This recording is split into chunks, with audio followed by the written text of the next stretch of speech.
following is a presentation of Baldwin Sports Live, your home for the Baldwin Bulldogs. Baldwin Sports Live is brought to you by Kelly Neufeld, Farm Bureau Financial Services, Baldwin State Bank, Heartland Plumbing, Family Medicine of Baldwin City, Morning Star Care Homes, Trindle Lumber Company, State Farm Agent Cody Anno, One Choice Heating and Air Conditioning, Lamb Roberts Price Funeral Home, Rice Precision Manufacturing, Baldwin City Recreation Commission, Elite Chiropractic, the Lumberyard Arts Center, and by the Baldwin City Chamber of Commerce.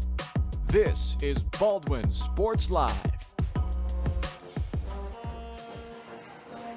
Good evening from Lacine, Kansas. Tonight, home of the Prairie View Buffaloes as the Baldwin Bulldogs hit the road as we have now entered the final stretch, really, of this 2021-2022 basketball season. Just 4 games remain in the regular season for the Bulldogs, and 3 of those 4 are on the road. So a critical last little stretch here before they start postseason for both the Bulldog girls and boys, who come into play tonight with identical 7-9 records, and they both look to pick up wins against the Buffaloes of Prairie View High School. Both boys and girls for Baldwin trying to make it back-to-back wins after they each had a successful week last week. We didn't have those games for you, unfortunately, due to some other scheduling conflicts. But let's tell you what happened a week ago. It was a short week for the Bulldogs on both sides of the boys and the girls, as they each had just one game and they were on separate nights. The girls last played on Monday of last week, and they picked up a 38-34 victory over Piper.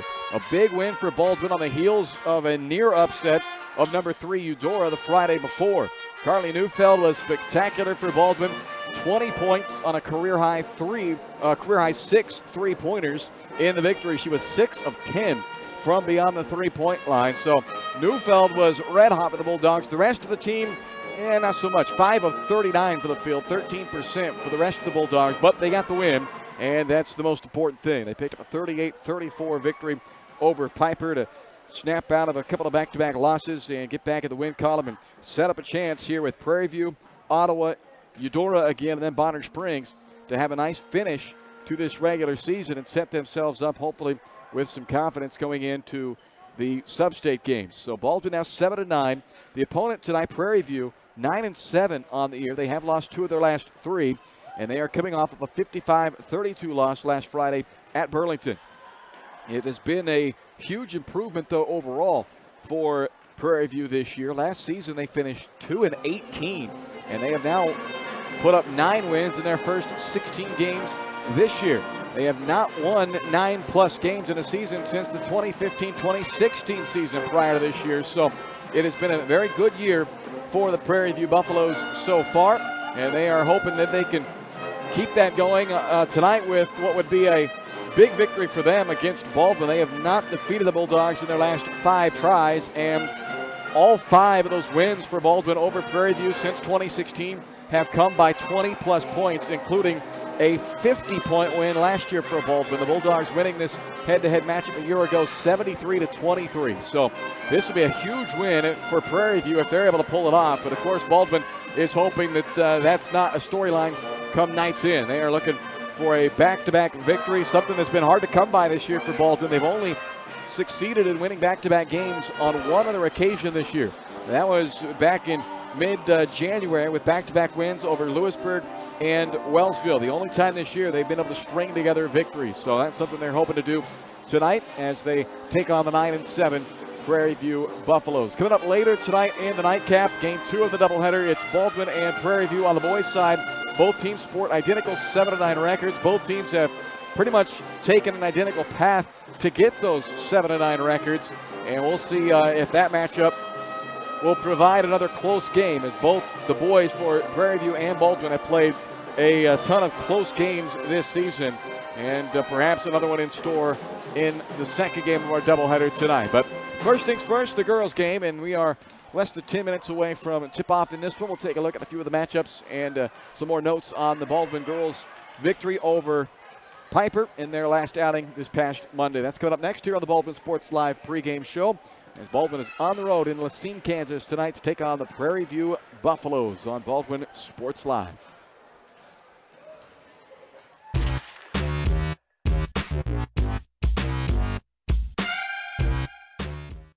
With Heartland Plumbing, you get full-service plumbing from a real plumber, not a sales guy who's just there to fix a leak. Heartland Plumbing sets appointments they hold true to, not an inconvenient block of time they might be there. With a strong reputation and years of quality service, Heartland Plumbing has the tools and the people to get your plumbing job done on time the first time. Give them a call at 913-856-5846. Serving every big town and small town around, residential and commercial. That's Heartland Plumbing, the plumber you can open your door to. At Baldwin State Bank, we love being part of the community we serve. Our roots run deep in Baldwin City, and our commitment runs deeper. Whether it's that dream house you can't wait to call home, or the trust of your personal finances, both present and future, we're here to serve you, our customers, our neighbors. Baldwin State Bank, proud supporter of the Baldwin Bulldogs for more than 100 years and counting. Come see us downtown or online at baldwinstatebank.com. Member FDIC, Equal Housing Lender. Trindle Lumber Company is the go-to stop for every do-it-yourselfer and professional contractor. They carry a wide variety of plumbing, electrical, and hardware products, along with a vast selection of windows, doors, and paint. Their full-service drive-through lumber yard has what you need for every project and offers free estimates and professional delivery. At Trindle Lumber Company, you get the right products with the best service. Stop by at 1516 South Main in Ottawa or call 785-242-8144. State Farm Insurance Agent Cody Anno is ready to be there for you every step of the way. From starting policies out to the day disaster strikes, Cody and his team are ready to help. Cody strives to be different, doing things the other people don't and other agencies won't, helping more people in more ways. That's Cody Anno State Farm. Call 785-594-0270 or stop by at 208 Baker Street for a cup of coffee and a free quote for your auto, home, or life insurance with Cody Anno, your local State Farm insurance agent in Baldwin City.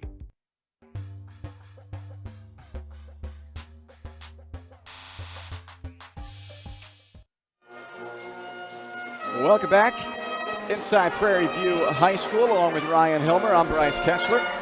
We're getting set tonight for Baldwin and Prairie View in a girls contest that's coming up first. Baldwin 7-9, Prairie View 9-7.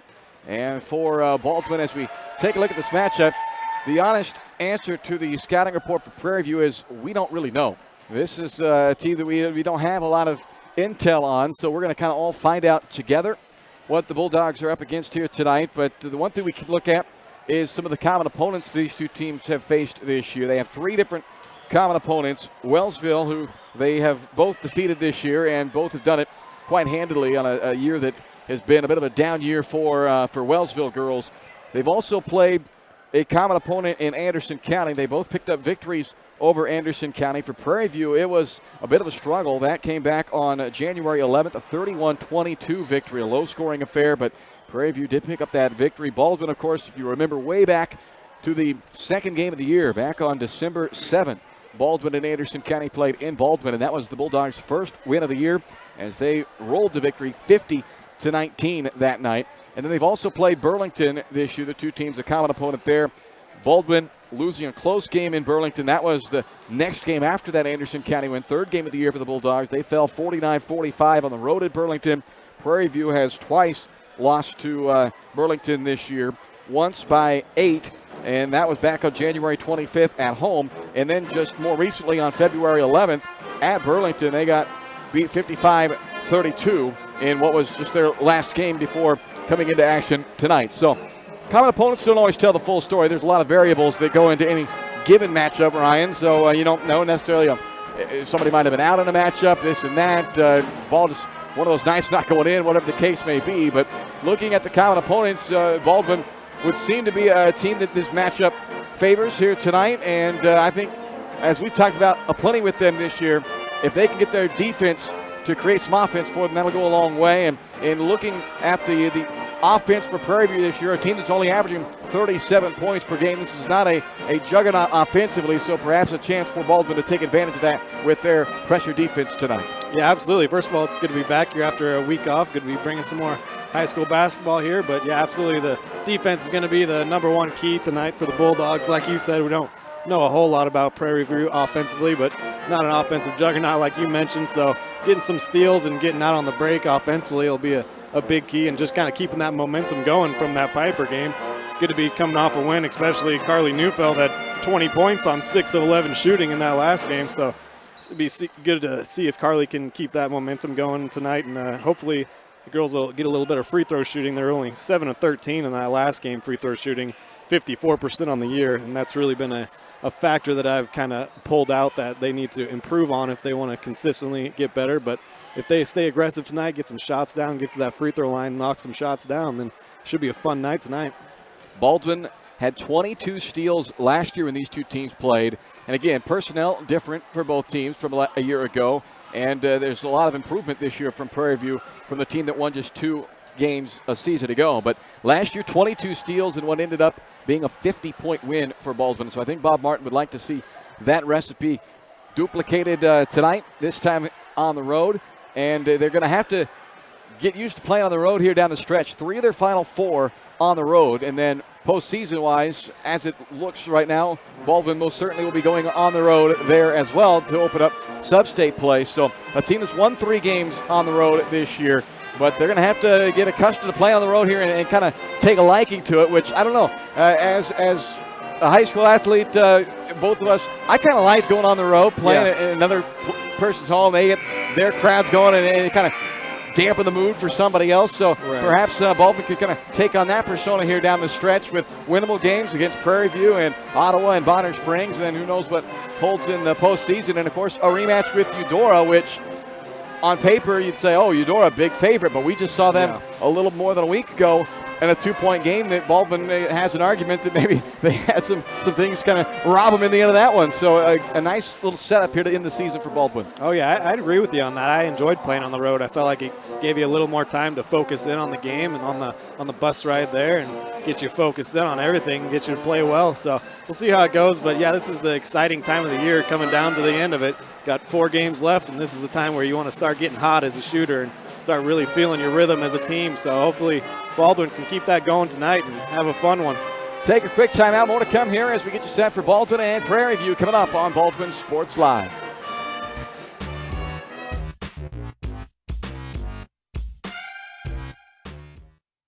For unbeatable service from a company you can trust, there's only one choice. Clint Davis and the One Choice Heating and Air Conditioning team have the expertise you need when it comes to the comfort of your family. Not only will they get the job done right, but they'll explain the preventative maintenance needed to avoid those costly emergency repairs. To schedule a free quote, call 785-393-9329 and join the Preferred Maintenance Club for special discounts. One Choice Heating and Air Conditioning, the one and only choice for the comfort of your family.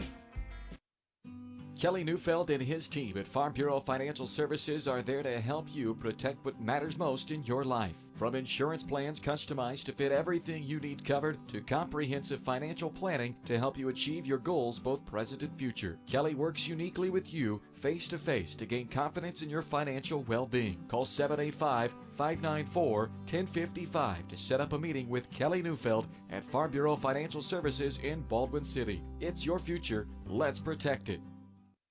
At Family Medicine of Baldwin City, you'll find incredible care close to home. A friendly staff here for you when you need them, offering primary care for all ages from general physicals and health exams to minor procedures and x-ray services, along with an overall patient education, ensuring peace of mind that you're receiving the best care possible in a convenient, accessible manner. Visit lmh.org or call 785-594-2512 to schedule an appointment and learn more about the incredible primary care providers at Family Medicine of Baldwin City, your partner for lifelong health. Lamb Roberts Price Funeral Home is honored to be your choice when the difficult time comes to plan a lasting tribute for your loved ones. There to guide you through the process from beginning to end with each family's unique traditions and beliefs in mind. Visit lamb-roberts.com to see all of the services offered, including their online pre-planning tool, or call 785-594-3644 to visit with the caring professionals at Baldwin City's only locally owned funeral service and cremation service provider, Lamb Roberts Price Funeral Home.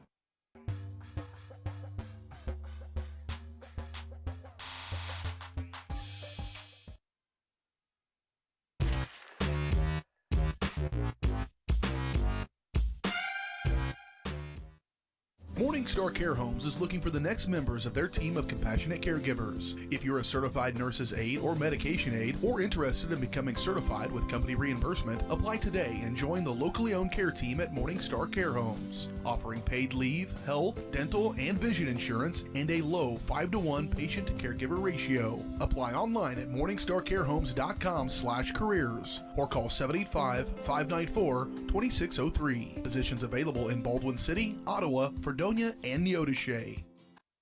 Lamb Roberts Price Funeral Home is honored to be your choice when the difficult time comes to plan a lasting tribute for your loved ones. There to guide you through the process from beginning to end with each family's unique traditions and beliefs in mind. Visit lamb-roberts.com to see all of the services offered, including their online pre-planning tool, or call 785-594-3644 to visit with the caring professionals at Baldwin City's only locally owned funeral service and cremation service provider, Lamb Roberts Price Funeral Home.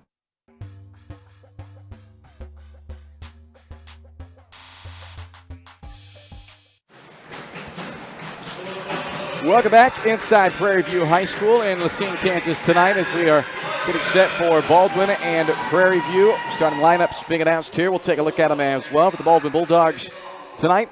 Familiar starting lineup, Marin Frost, 5'4" junior, averaging 6 points a game for the Bulldogs. Carly Neufeld, a 5'7" junior, number 2 out there for Baldwin. She is their top scorer this year at 12.8 points tonight, coming off of a 20-point game against Piper this past Monday. Alyssa Reichert, a 5'10" sophomore, number 12, averaging 6.5 points a game.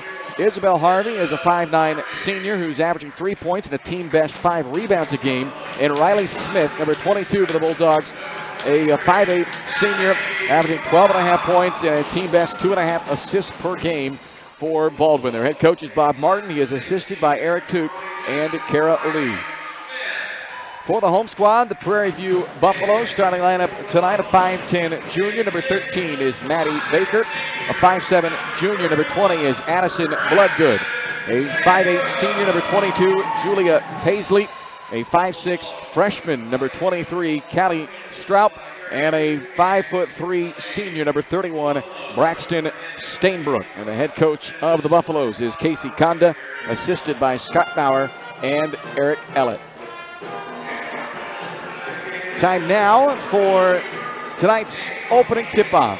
And the opening tip is brought to you by Baldwin City Recreation Commission. Time is running out to get signed up for spring soccer. Registration closes this Friday. February 18th is the deadline, so don't wait. Get signed up today for BCRC Spring Soccer. Leagues available for kindergartners through 8th graders. And again, the registration deadline is Friday, February 18th. Register online at baldwinrec.org or stop by downtown at 705 High Street.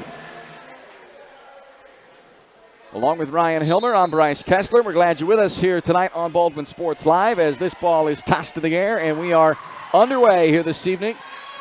Baldwin in the traveling purple jerseys tonight, the home white and green uniforms for the Prairie View Buffaloes out of the Pioneer League in Class 3A.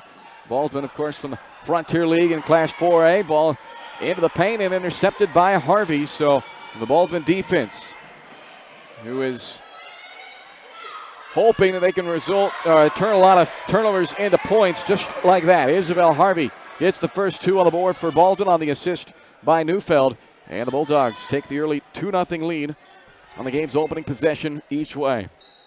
I'll be interested to see these first 4 or 5 minutes, how Baldwin comes out and plays, sets the pace. We've seen a couple of times this year come out, have some slow starts shooting the ball, so good start so far. Good help defense by Harvey. Forces the Buffaloes into another turnover. That's 2 already in 2 possessions. Smith draws the foul and count the bucket for Riley Smith. So a perfect start so far for Baldwin. The defense has forced 2 turnovers, and the offense has been able to get 2 high-percentage looks, scoring them both, and now a chance at the free throw line to make it a 3-point play for Riley. On the year at 69% at the foul line and does not get the roll, but an offensive board by Harvey. Smith keeps it alive for another crack at it. They don't guard her in the corner, and Smith knocks down the open 3. Yeah, that's a mistake. You can't just leave Riley Smith wide open in the corner. But Baldwin will take it. A 7-0 lead for Baldwin as they have come out and had exactly the start that Bob Martin was hoping out of his group, coming off of a 4-point win over Piper on this past Monday. And a big answer from Prairie View's Braxton Stainbrook. The senior guard knocks down that three-pointer. So Prairie View on the board with a big answer. Now a turnover force. Reichert's pass intercepted. And here comes Straub, a freshman, leaves it off for Stainbrook, who lays it in. A quick 5 right back from Prairie View. And the Buffaloes have trimmed that Bulldog lead down to 2. Let's see Prairie View dropping back into a little zone defense here. 2-3. Baldwin's going to have to move that ball side to side, attack the spaces in that zone. Now this is the area as Reichert drives and draws the foul. She will head to the free throw line. And it looks like he may have pointed down there, going to call this on the floor. So it is a foul against Prairie View, but it is called on the floor against Addison Bloodgood. Or I checked that against Callie Strop, her first, and the team's second. As Baldwin inbounds with 5:58 to play in the quarter, leading 7-5. But the half-court offense has been where Baldwin has struggled to get looks outside of three-pointers. They've had to settle for a bunch of threes. Over the last 3 ball games, over 60% of their shots in the half-court have come from beyond the three-point line. Had a really good ball movement, player movement so far. Missed 3 by Smith, but Reichert on the glass for another offensive rebound. Had it poked out of bounds by Bloodgood, but Baldwin keeps possession. And both Reichert and Harvey working really hard on the offensive glass early. That's really good to see. Always a big key to offensive success, getting those second chance opportunities. Paisley rebounds the missed 3 by Neufeld, who had a huge game on Monday in the win over Piper. And now a good look from Straub, but misses. And Frost comes away with it for Baldwin. This is where Baldwin would like to do the majority of their damage in transition, but instead of the turnover. Neufeld's pass stolen by Paisley. 5 minutes left to play first quarter. It was a quick 7-0 blitz to start for Baldwin, but Stainbrook answered with 5 straight for Prairie View. Inside miss by Paisley, then a foul, loose ball foul against Baldwin on Riley Smith. Prairie View goes to the bench for the first time tonight. In comes Abby Kirkpatrick along with Emma Chambers and Kaylin Gregg.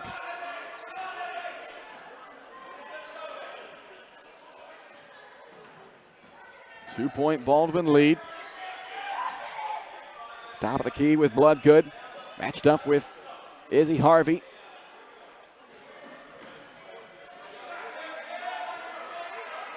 Reichert almost able to get to that steal. It's off of the foot of Harvey, and it stays with Prairie View.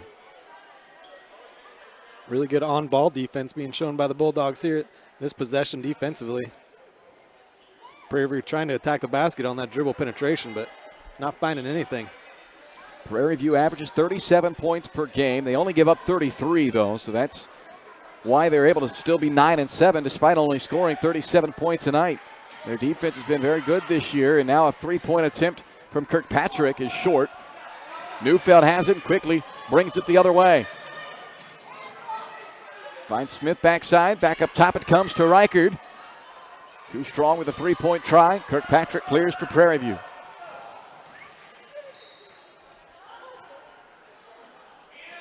Chambers at the elbow. Kick out. Good look on the wing. Too strong with a 3-point attempt. Offensive rebound. Paisley back up and in. And the putback for Prairie View has tied this game at 7.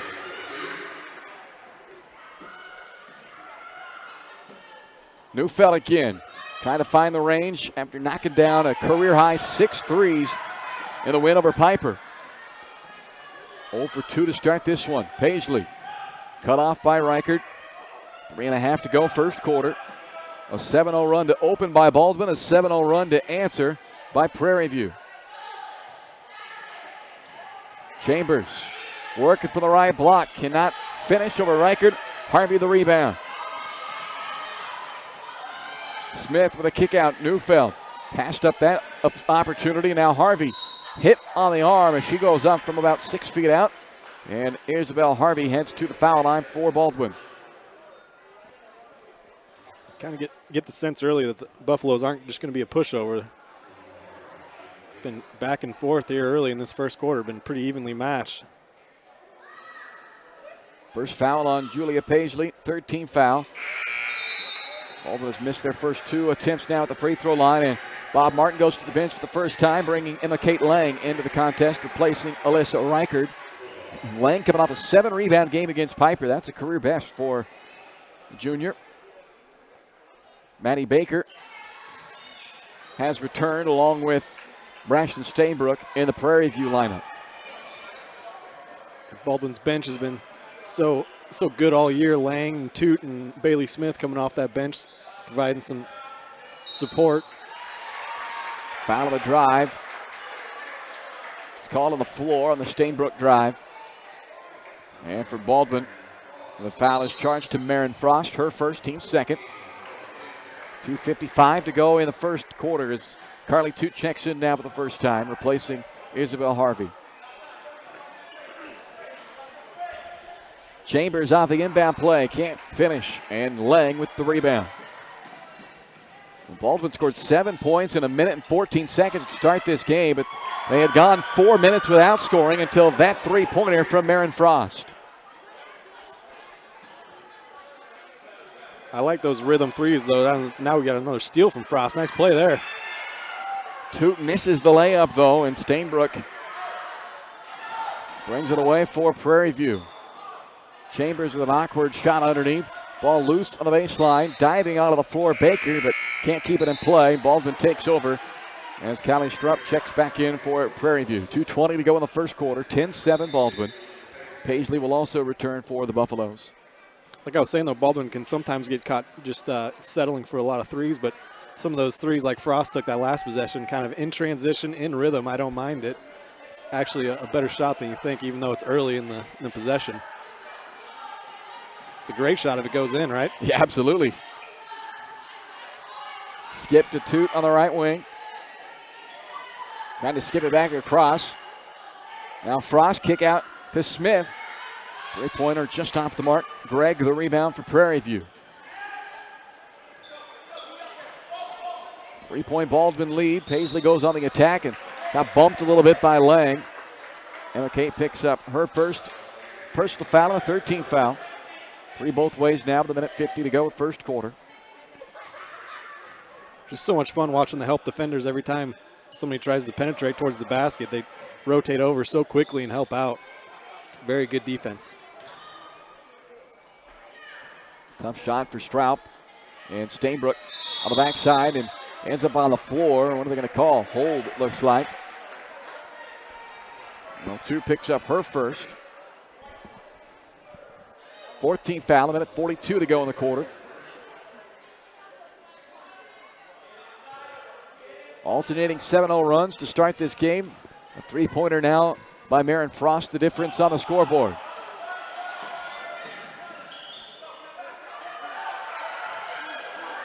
Prairie View on the attack.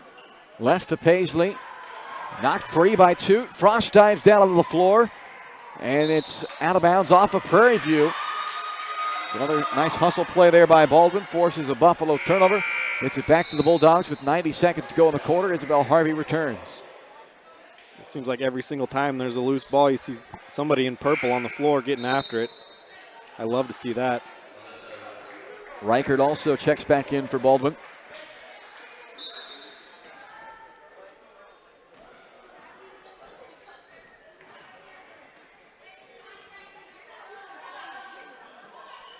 Harvey at the foul line. Dumps it off to Reichert. And Paisley with the rebound. Well, that's a couple of looks from inside haven't gone for the Bulldogs, but you like the quality of look they're getting early on right now. Oh my, that ball almost deflected in off of Reichert, who's laughing as she brings it up the floor now. That would have been something had that ball gone in. That has been really good execution in the half-court offense, though, for Baldwin, you have to say, so far. Yeah, I think much better job of getting the ball for some higher percentage looks. And again, they haven't necessarily gone so far, but eventually those are going to go. I mean, in the end, you're going to make a higher percentage of those kind of looks or get to the free throw line like this, like Reichert does here, than settling for a bunch of three-pointers. And Reichert knocks down the first 2 foul shots. She's coming off of a scoreless game, her first scoreless game of the year.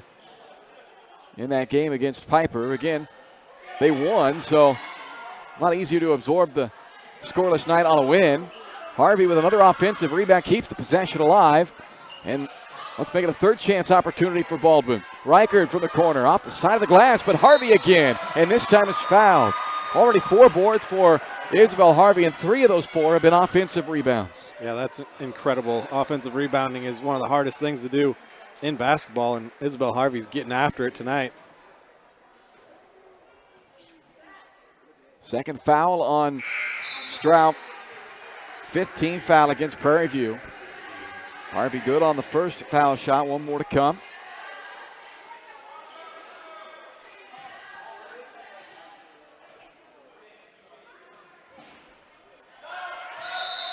Good work there at the line by Harvey. Laying back in for her. And it's 13-7 Bulldogs.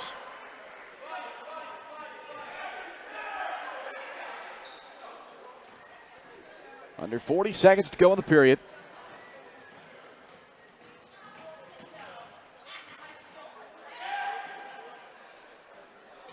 Kirkpatrick gives it off into the corner for Gregg. Stainbrook off the bottom side of the rim. 18 seconds to work with as Toot collects it for Baldwin. So the Bulldogs to get the final look here.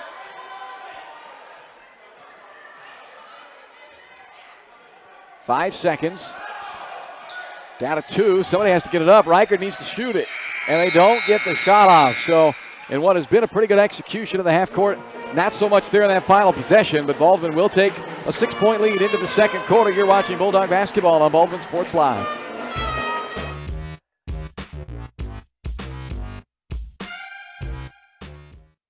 Trindle Lumber Company is the go-to stop for every do-it-yourselfer and professional contractor. They carry a wide variety of plumbing, electrical, and hardware products, along with a vast selection of windows, doors, and paint. Their full-service drive-through lumber yard has what you need for every project and offers free estimates and professional delivery.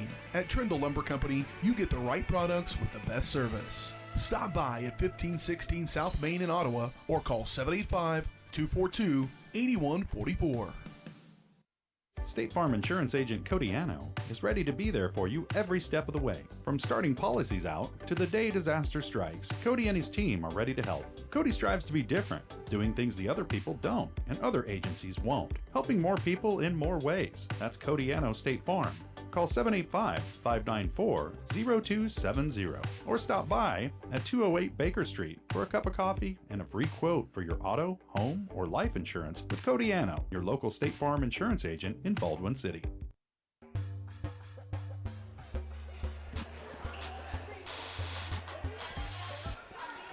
Start of the second quarter here in Lacine tonight at Prairie View High School, and it's Marin Frost. It starts out the quarter with a bang for Baldwin, knocking down her second 3, and it's 16-7 Bulldogs. Baldwin opened this game up on a 7-0 run. Prairie View answered right back with 7 straight, but now it's the Bulldogs on the run again with 9 in a row. Reichard with a steal, and she will head back to the free throw line for 2 more foul shots. This will already be the 8th and 9th free throws attempted in this game, so Baldwin, part of that with the concerted effort to get the ball inside, has put the Buffaloes into foul troubles with 16 fouls already. That's the first on Kirkpatrick. And Reichard at the line here misses the first. Baldwin only 3 out of 8 at the line so far, but hopefully they'll start falling as they continue to get there.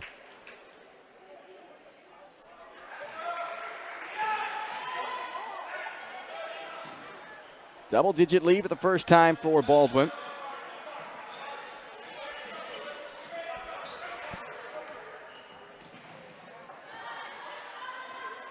And it's stripped out of the hands of Chambers. Another turnover forced. Baldwin looking to capitalize. Frost has hit twice. Just short on that one. And rebounded by Paisley.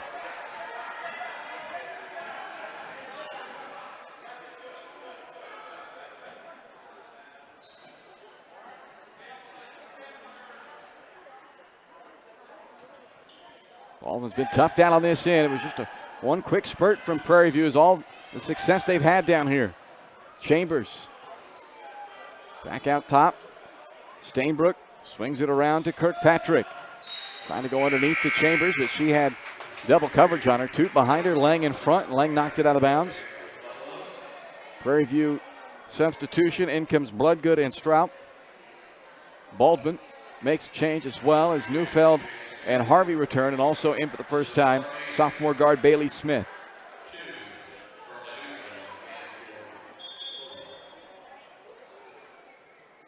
So far, 4 of the 5 starters have scored for Baldwin. The only one that hasn't has been Neufeld after the game where it was all Neufeld doing the scoring for the team. But good to see multiple parties getting involved, and Neufeld is bound to get going at some point in this one after the Chambers bucket makes it 17-9.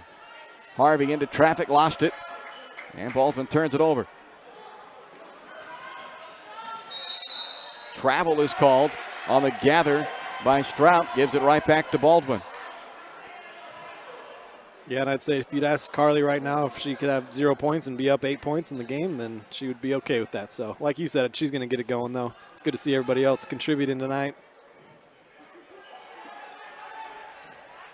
Baldwin up by 8 with 6 minutes left to play first half.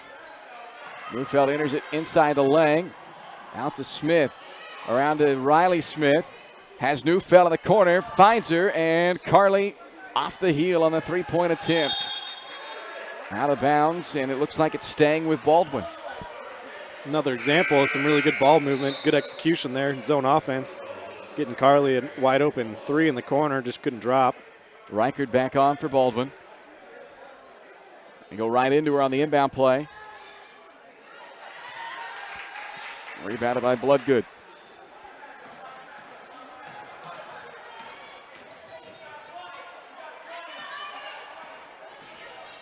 Paisley on the baseline drive, leads for Chambers. She traveled, it looked like, yep.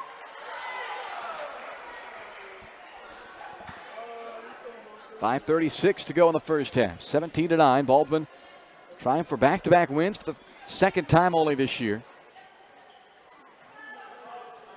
With Ottawa coming up on Friday night, a rematch of a game that they lost on the road earlier this year, but a winnable matchup for them, a chance to perhaps make it 3 in a row here as we hit the home stretch of this regular season. If they can pull it off tonight, it'll be their final home game coming up on Friday against Ottawa. Baldwin turnover. Chance to run for Prairie View. Stainbrook feeds to Bloodgood, and the layup drops.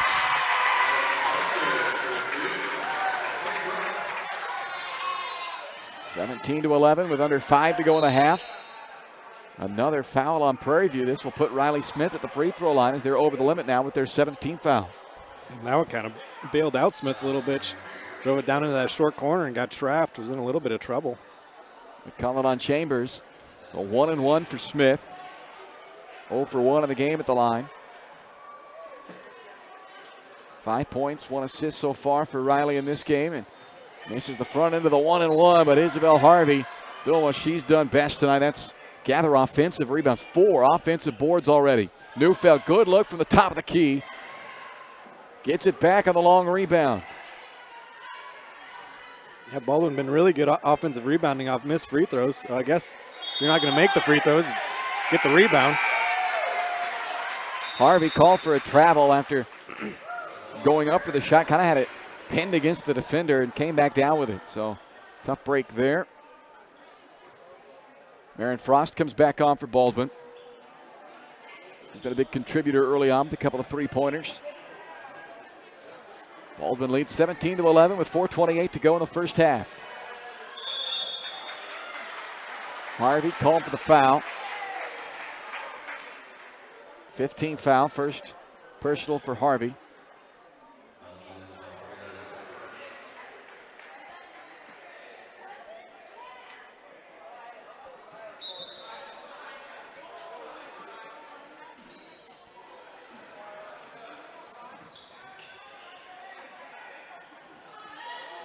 Dumped underneath. Bloodgood missing the first chance. Chambers tied up. And Baldwin, everybody was headed the other way, but nope, it's going to stay here.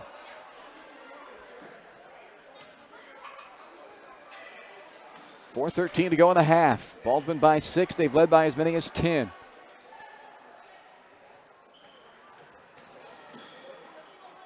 Baseline drive, but Strout missed the first chance. Got it back for a near third chance. Ends up turning it over, though. Trying to find an outlet. Smith calmly works in for the two-pointer. Exactly what we're talking about, though, in the open. Just good, really good defense leading to easy offense on the other end. Harvey out there to come up with a steal for Baldwin. Good hustle back. Strout knocked it away to allow her team to at least come up and set up in the half court, but another good play by Harvey, who has 4 points, 5 rebounds, a couple of hustle steals as well. Had a good start to this game. Neufeld, another great look. In and out. Harvey with an offensive rebound. Counted for Isabel Harvey on the putback, and a three-point chance for the senior. What a first half Izzy's having tonight. So many offensive rebounds and getting a little and one there. Might be the best game Harvey's played all year. 6 points and 6 boards already for Harvey.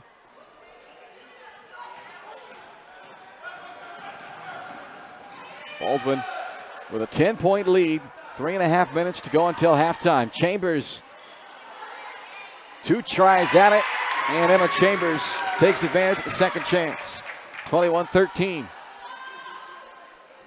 Reichert straight away. Well, they have had some really good looks from right there at the top of the key. Both Reichert and Neufeld a couple of times, but just not falling from that spot for Baldwin. Back in Baker for Prairie View.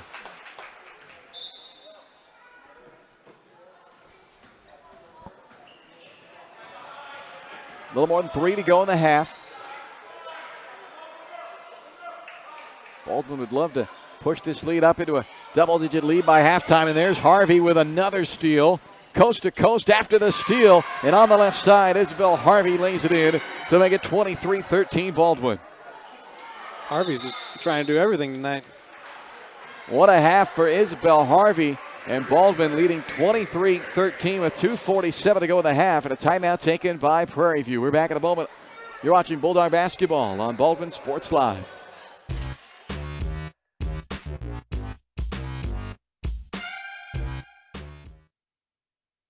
At Baldwin State Bank, we love being part of the community we serve. Our roots run deep in Baldwin City, and our commitment runs deeper. Whether it's that dream house you can't wait to call home, or the trust of your personal finances, both present and future, we're here to serve you, our customers, our neighbors. Baldwin State Bank, proud supporter of the Baldwin Bulldogs for more than 100 years and counting.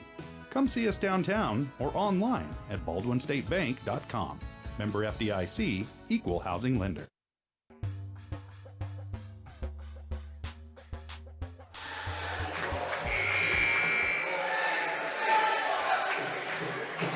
(23-13) with 2:47 to play in the first half. Baldwin by 10, matching their largest lead of the ball game so far.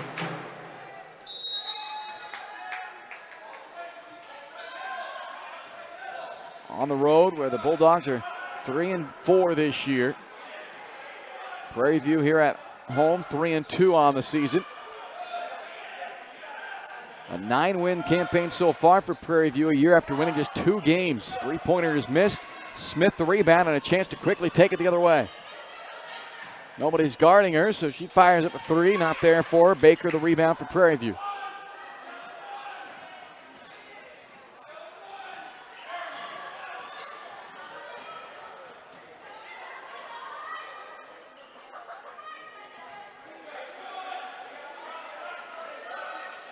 It's like Baldwin now dropping back into a 2-3 zone, making Prairie View adjust, play zone offense now.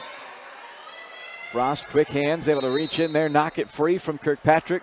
Forces the tie-up and a turnover back over to Baldwin. That's a dozen first-half turnovers for Prairie View as Neufeld and Reichert check out. Toot and Lang check back in for Baldwin. Big 2 minutes to close out this first half. If Baldwin can win this final 2 minutes, they're going to put themselves in a pretty good position going into the second half with a nice lead. Smith back out to Carly Toot. Rebounded by Kirkpatrick. And Harvey with another steal. Long lead pass up to Frost.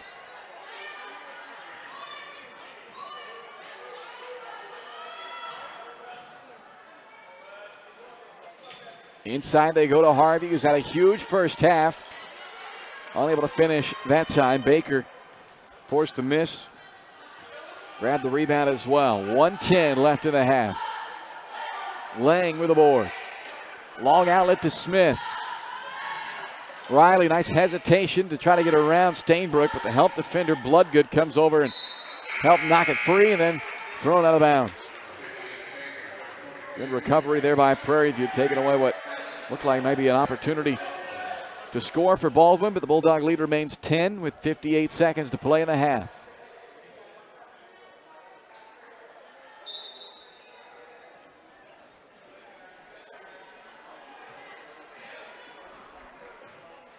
It's been a pretty good first half for the Bulldogs. It feels like the lead should be bigger, though. Just missing a lot of open opportunities.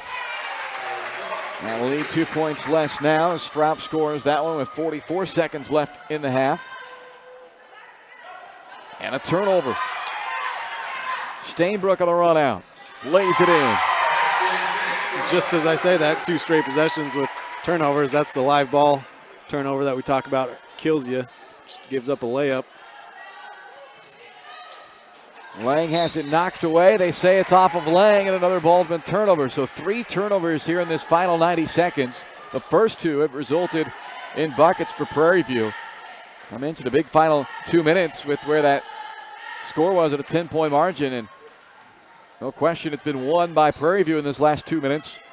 Chance to get this all the way back down to a 4-point game. Tie-up will stay here with 11 seconds to play in the half.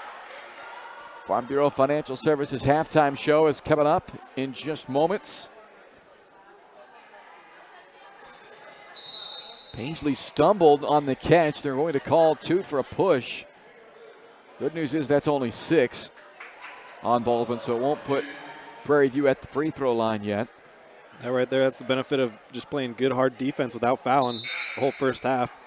Get a cheap one late in the half, and it doesn't cost you free throws. Neufeld comes back in for Toot, so she doesn't pick up a third here. And now Stainbrook. Inbound pass to Bloodgood, can't finish. Laying the rebound, 6 seconds to go. Gets to Smith with 2. Riley all the way in, lays it up, and scores it at the buzzer. So good job by Riley Smith, not panicking and chucking something up in a hurry, knowing she had the time to get all the way to the cup. She does, she scores, and it makes it a 8-point lead for Baldwin going into the half. 25-17, Baldwin leads Prairie View. Coming up, it's the Farm Bureau Financial Services halftime show on Baldwin Sports Live.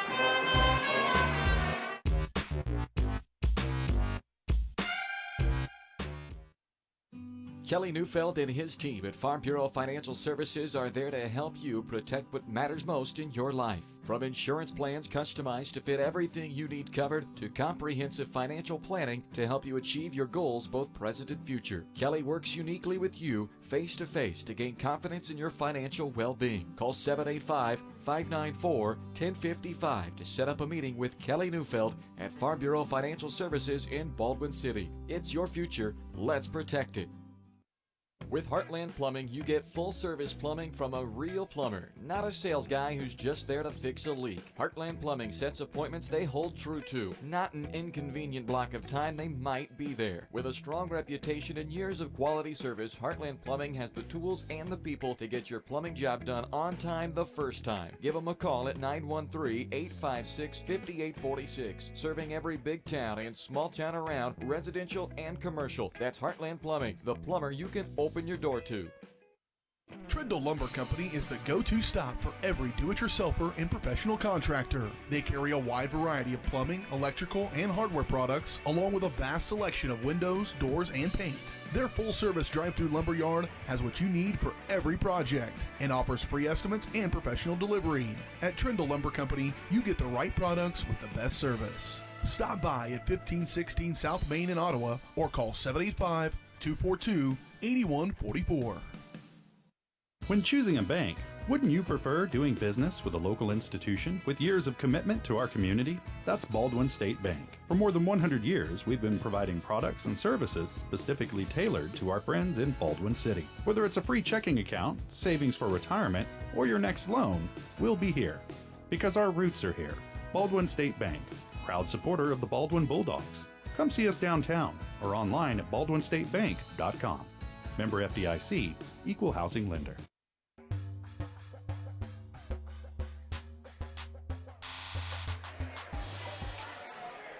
Welcome into the Farm Bureau Financial Services halftime show from Prairie View High School tonight. A 25-17 halftime lead for the Baldwin Bulldogs on top of Prairie View. Halftime show brought to you by your Farm Bureau Financial Services agent in Baldwin City, Kelly Neufeld, there to help you protect what matters most. That's Kelly Neufeld and his team at Farm Bureau Financial Services. Call 785-594-1055 to set up a meeting and see how Kelly and his team can help you achieve your financial goals, both present and future. So 8-point lead here at the break for the Bulldogs. First half of runs as Baldwin opened the game with a 7-0 run. Prairie View answered with a 7-0 run to tie the game for the first and only time. Baldwin then went on a 10-0 run to push the lead up to double digits for the first time at 17-7.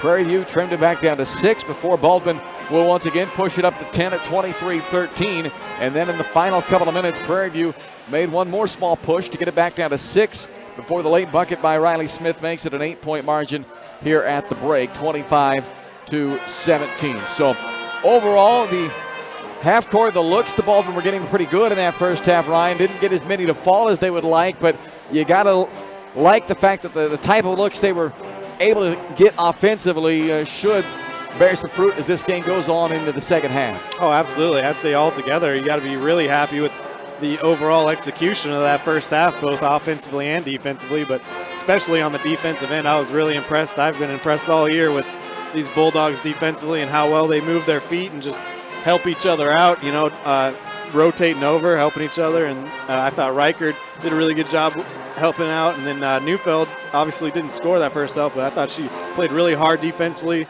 helped everybody out. And so we'll see in the second half if they can keep that going. But overall, I thought, really, really good first half. They got a lot of open looks, but not all of them following. Well, and how about Isabel Harvey in that first half? Wow. We talked about her a lot that first half. We said her name, it seemed, about every other trip at least down the floor, both sides, defensively, offensively.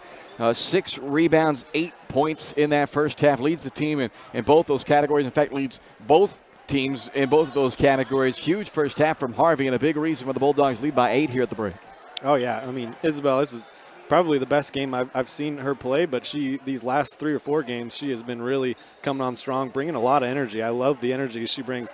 Like I said, every single time there's a loose ball, she's on the floor diving after it. She's getting every single offensive rebound that comes down. So she's playing really hard, doing a really good job, and so we'll see if she can keep that going in the second half. We'll run down the rest of the numbers in that first half for you right after this word from Farm Bureau Financial Services. And it's 25-17 at the break. Baldwin leading Prairie View.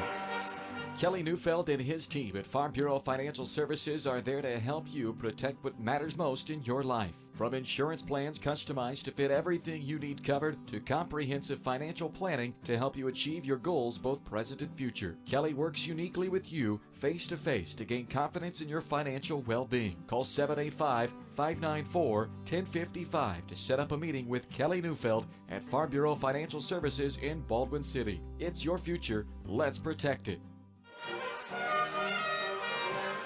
So 25-17 halftime lead for Baldwin. Let's take a look at those numbers for you. The Bulldogs led by Isabel Harvey in that first half. 8 points, 6 rebounds. Leads the team in both categories. Marin Frost with 6 points on a couple of three-pointers. 2 points from Alyssa Reichert. 7 points from Riley Smith. And that rounds out the Bulldogs scoring. I mentioned Harvey is the leading rebounder at 6 boards. Carly Neufeld second on the team in rebounding in that first half. Pulled down 3 boards, but did not score. So we'll see if they can get her going in the second half. Might be a reverse of what we've seen multiple times this year, where she's been hot in the first half and then teams have sort of taken her away in the second half. She's had some decent looks in that first half, and they're bound to go in eventually. She knocked down 6 threes against Piper this past Monday night, which was a career high for Carly, but things evening back out, I guess, tonight for her. But we'll see if she can get going in this second half as the Bulldogs have an 8-point cushion. For Prairie View, leading first half scorer was Braxton Stainbrook, 7 points. 4 points from Emma Chambers off of the bench, and 2 points apiece for Addison Bloodgood, Julia Paisley, and Callie Stroup. Leading rebounder in the first half is a combination of, well, I guess Julia Paisley has 4, and then 5 other players have 2 boards apiece. Kirkpatrick, Baker, Stainbrook, Gregg, and Chambers. Baldwin getting to the free throw line a ton more in that first half. 11 attempts for the Bulldogs, no attempts for Prairie View. Unfortunately, though, Baldwin only made 4 of 11, so didn't fully take advantage of the opportunity there at the free throw line. And the Bulldogs able to win that turnover battle as well. Prairie View forced into 13 first half turnovers. Baldwin had 8 coming back the other way. 25-17, our halftime score. It's Baldwin on top of Prairie View. You've been watching the Farm Bureau Financial Services halftime show, brought to you by Kelly Neufeld, your local Farm Bureau agent in Baldwin City, there to assist in your insurance, investment, and wealth management needs. Go see Kelly and the team in downtown Baldwin City to sit down and discuss your financial well-being with Farm Bureau Financial Services. Second half starts next here on Baldwin Sports Live.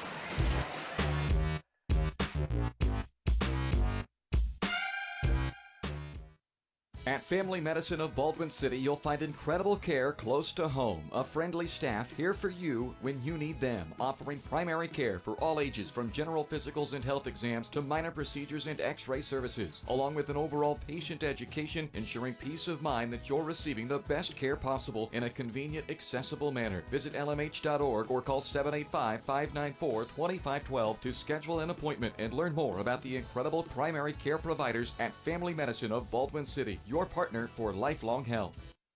Morningstar Care Homes is looking for the next members of their team of compassionate caregivers. If you're a certified nurse's aide or medication aide, or interested in becoming certified with company reimbursement, apply today and join the locally owned care team at Morningstar Care Homes. Offering paid leave, health, dental, and vision insurance, and a low 5-to-1 patient-to-caregiver ratio. Apply online at morningstarcarehomes.com/careers or call 785-594-2603. Positions available in Baldwin City, Ottawa, Fredonia, and Neodesha.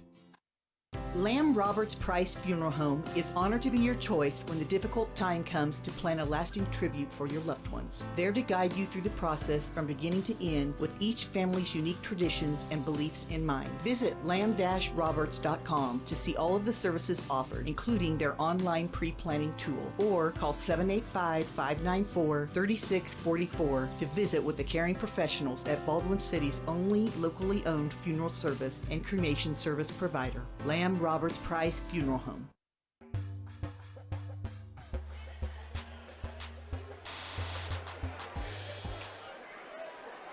Start of the second half here in Prairie View High School tonight. It is Baldwin on top of the Prairie View Buffaloes, 25-17. Baldwin starts the half with Frost, Neufeld, Smith, Reichert, and Harvey. And for Prairie View, they will start this second half with Baker, Bloodgood, Paisley, Stroup, and Stainbrook. Frost set up a set play to get her a good look at the corner to start this half. Doesn't go. They started the second quarter that same way, and there is Harvey once again right on top of the play for Baldwin. A blocking foul will put her not at the free throw line. They're going to call it on the floor, but another great play by Isabel Harvey. Yeah, hopefully she's all right. She took quite the fall there that time. Should be okay. Foul on the inbound play, and that is on Baker, it looks like. First on her, and that's 2 quick fouls against Prairie View. This one puts Reichert at the free throw line.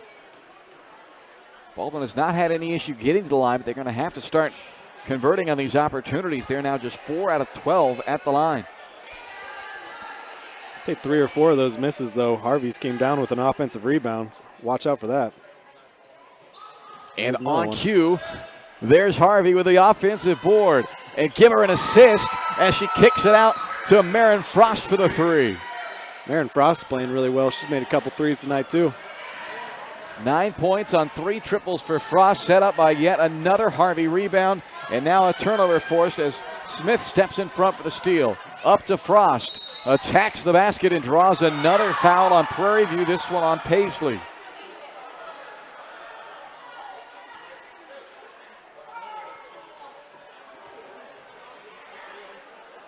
So Frost now will try her luck at the free throw line, but before she does, there's a question from the scorers table.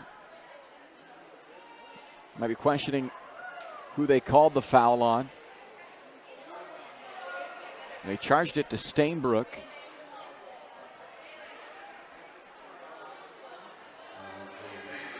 And now they have changed it to Paisley, which is who I thought it was on to begin with. I think they got that one right now as Frost steps up, knocks down the first free throw after being iced at the line.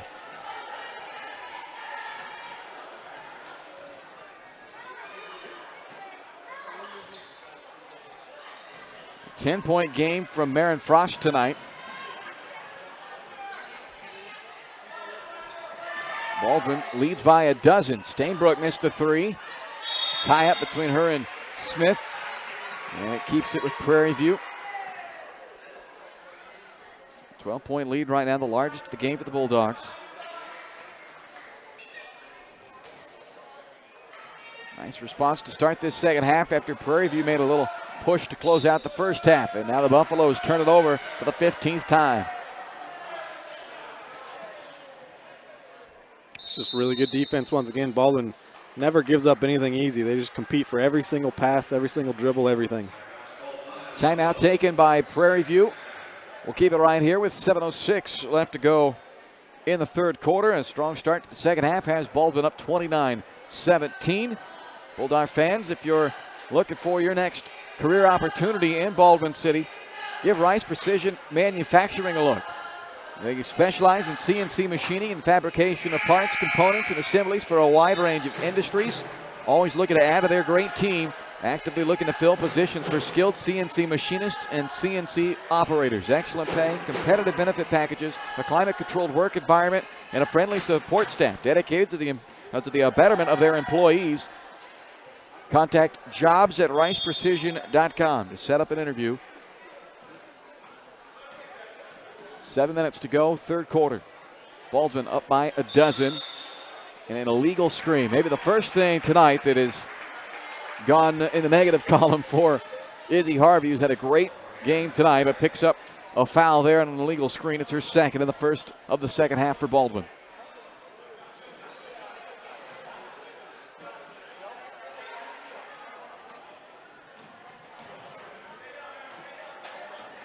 Frost picks up defensively on Strout, who loses it, and it's Harvey with a steal. Lobs up to Neufeld, and it's rejected by Paisley.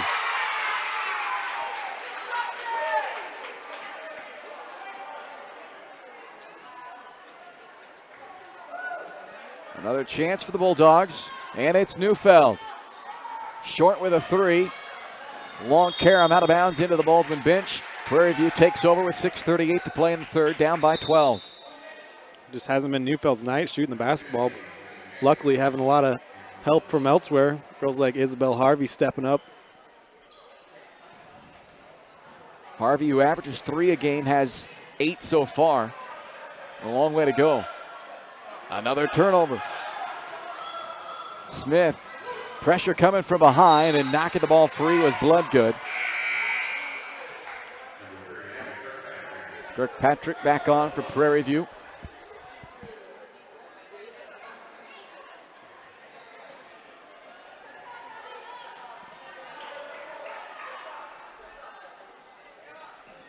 Around the horn to Smith. Lines up a three and is fouled on the shot. Bloodgood commits her third and gives Smith a chance for 3 free throws at the free throw line. That's a big break. You never want to get caught fouling a three-point shooter, any shooter, but especially a three-point shooter.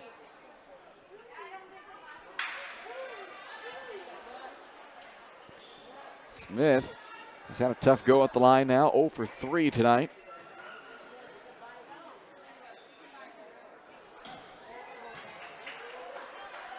Well, you'd like to think in a game where you've attempted 18 more free throws than your opponent that you'd have a decisive advantage from the foul line, but the Bulldogs have only outscored Prairie View by 6 points at the line. They have gone 6 out of 18 so far.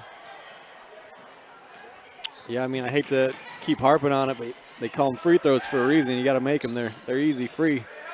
Prairie View has not attempted a single free throw in this game. Baldwin's been there 18 times. Of course, it sounds easy sitting up here saying that. But right. Almost able to force another turnover. Chambers unable to hit over top of Reichert. Neufeld the rebound. Frost to Smith. Good ball movement quickly to Reichert, who drives and draws another Prairie View foul. This one on Chambers. 2 more free throw attempts coming up for Baldwin. This is excellent ball movement, though, offensively from Baldwin. Just Prairie View not able to keep up in that zone defense.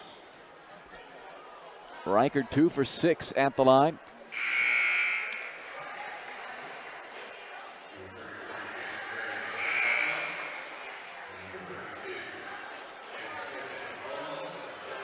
Bailey Smith checks in for Baldwin.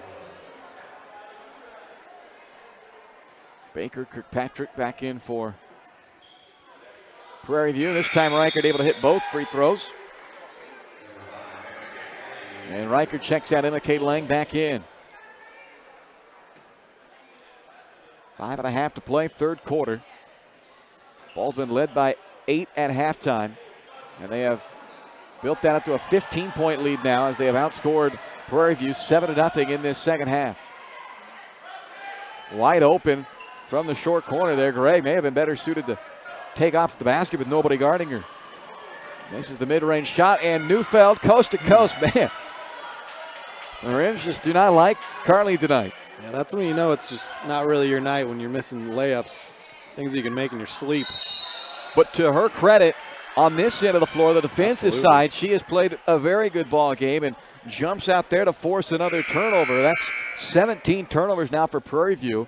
And Neufeld has pulled down 5 rebounds tonight as well, which is the second highest total in the team. So, yeah, I mean, I love that. When on nights when your shot's not falling, you're not contributing points-wise, you can always contribute in other ways, and Neufeld's just exemplifying that tonight. quickly around to Smith, back up top to Carly Neufeld. Come on, go in. Off the heel, no good, but Smith, offensive rebound, and Bailey Smith able to stick it back on the second chance. Just getting that rebound slithering her way through the lane. That was nice. A 9-0 run to start the half for Baldwin. The lead up to 17. Smith gets her hands on it, knocks it into the backcourt, comes up with a steal, and misses the layup though. It's good to see this pressure defense from Baldwin, though. Man-to-man run and jump defense here. Another trap. Harvey able to save it, but Prairie View keeps it. Chambers underneath, shot missed by Straub, and a foul on the rebound. It's on the floor, just a second team foul for Baldwin. Yeah, I feel like this defense, though, this man-to-man run and jump kind of pressure defense they've been playing, this is what really can get Baldwin going on a run. Harvey will take a rest with Carly Toot coming back in. And there's Toot, fresh off of the bench and forcing the turnover with a steal. Neufeld gets pushed as she tried to take off on the baseline. That's on Straub, her third. 16 fouls against Prairie View. So they are looking like they're going to be potentially putting Baldwin on the line a ton more in this second half. Lang called for a travel before the shot attempt. I like the aggressiveness, though, from Lang. Just trying to go up through a few too many trees there. 3:45 to play, third quarter.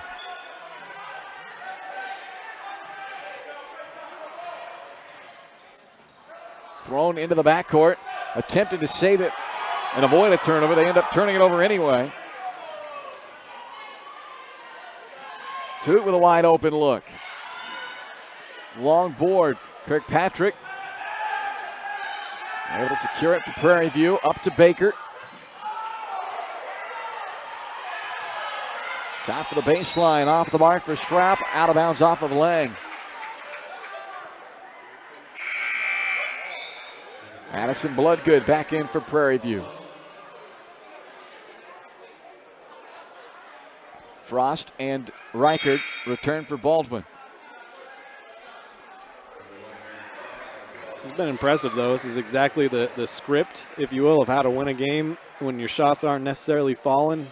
Nothing, play incredible defense and just hardly letting Prairie View breathe on this end of the floor.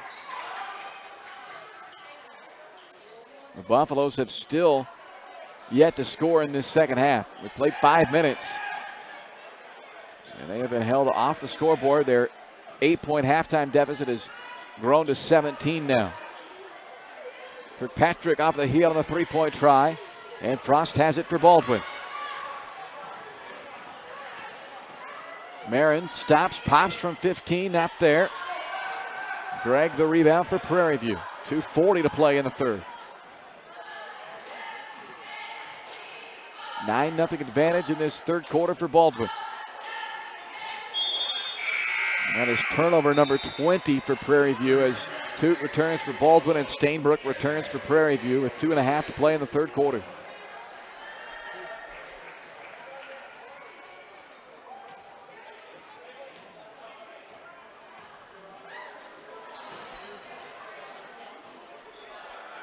Inside of Lang.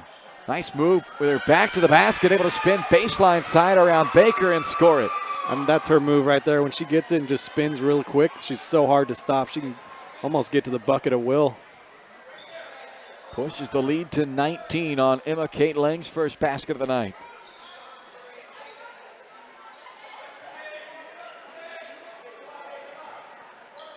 And more suffocating defense down on this end for Baldwin.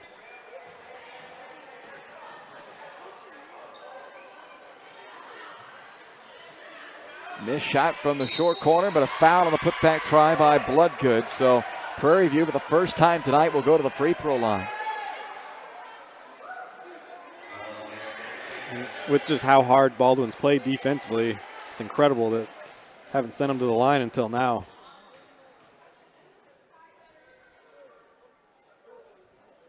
And an interesting free throw there from Bloodgood. Takes the one-hand shot to the extreme. So who needs a guide hand? Harvey back in the game trying to pad her stat line some more.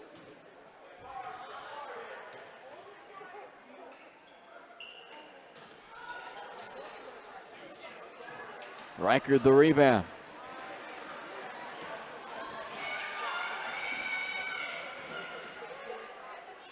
Harvey's floater comes up a bit short. Baker the rebound. 90 seconds to play, third quarter. Baldwin trying to pitch a shutout in this third period. I mean, defense is so hard too. It's incredible how they're able to execute so well and play so hard together. It's fun to watch. They have really taken a stranglehold on this game thanks to this third quarter. Good extra pass. They go inside to Reichard. And they just say out of bounds. No block, no touch. Now they are going to come in from the side. The official over here on the near side comes in and says that was touched. I was going to say, as short as that shot ended up, you have to think it was either tipped by the defender or her arm had to have been hit. And they get the call changed, so Baldwin keeps it. And I like seeing Riker go into that right hand every now and then. Neufeld from the left wing. Short with that three, out of bounds over to Prairie View with 58 seconds to play in the third quarter. Carly just kind of backed off the line and shaking her head there. Yeah, I mean, we've all had these nights. Carly's a good shooter, good player. Like I said, she's contributed in every other aspect, so still playing a really good game. Almost a 40% three-point shooter for the year, just under at 39% of the season. So an uncharacteristically cold night for what's been some pretty good looks for her. A lot easier to stomach a night like that shooting-wise, though, when your team is up by 19 and you can at least enjoy the spoils of victory, or at least what is headed that way, what would appear that way for Baldwin, as Chambers scores the first points of the quarter for the Buffaloes. 100%. I think if you ask Neufeld if she'd rather win the game or score a lot of points, she'd probably tell you win the game. Best case scenario, you get both. Yeah, exactly. That's when basketball's at its finest right there. Neufeld thought about that one in the corner. Passes on it as the clock is starting to tick down underneath the 20 seconds now, and the Bulldogs will hold out for the final shot. A big third quarter has really changed the complexion of this game. It was an 8-point game to start this second half, and for all the things that really didn't go well for Prairie View in the first half, they were still very much in this one as they do force a turnover here, trying to create some late life. The shot is up but missing by Kirkpatrick, and we've reached the end of 3. So Baldwin with a big third quarter, outscoring Prairie View 11-2. Now leads 36-19 as we go to the fourth on Baldwin Sports Live.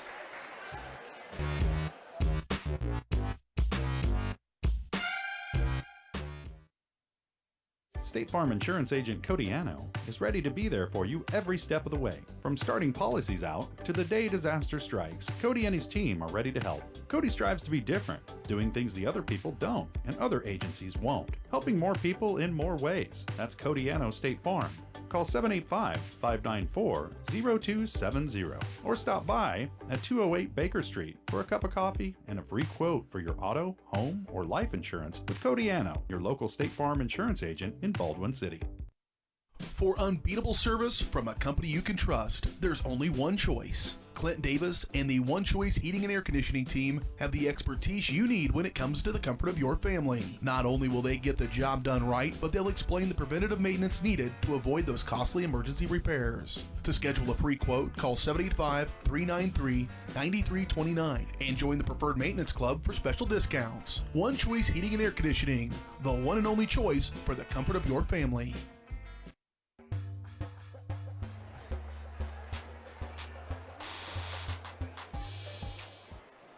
Eight minutes on the clock as we start the fourth quarter. Final stretch of this one for the Baldwin Bulldogs. They look to close out a second straight victory, pick up a road win, get themselves back to 500 on the road this season. And the Bulldogs have not trailed tonight. They've had this game tied just once as Kalen Gregg comes down with a rebound on the missed shot by Reichert.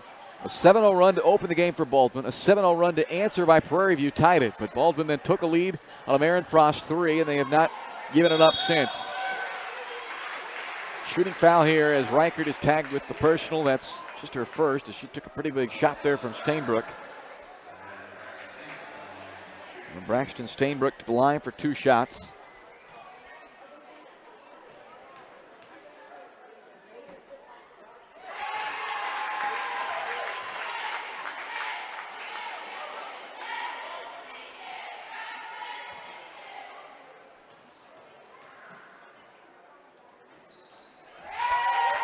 Hits them both to make this a 15-point game with 7.5 to play.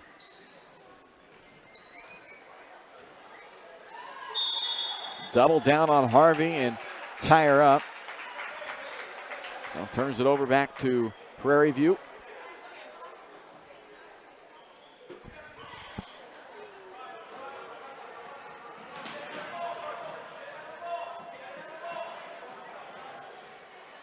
Neufeld with a tight pressure defense down on Paisley. Reichert alters the shot of Stainbrook. Chambers' putback attempt misses. And Reichert clears for Baldwin. Stepped on the sideline though.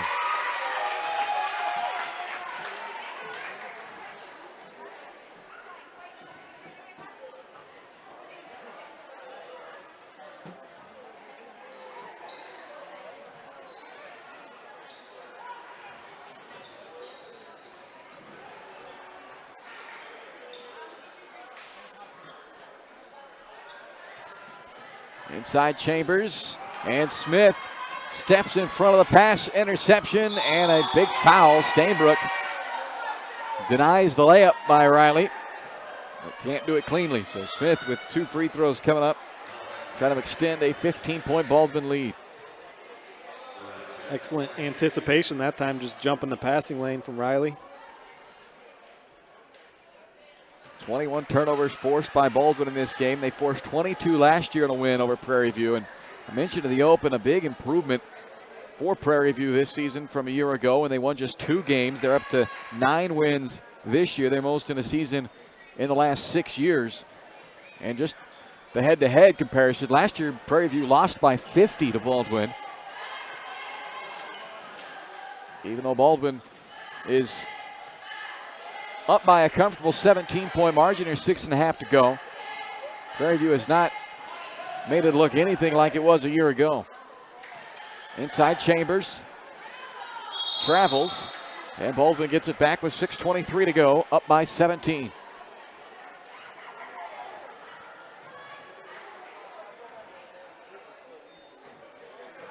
Boys game still to come tonight. Two teams both 7-9 on the year.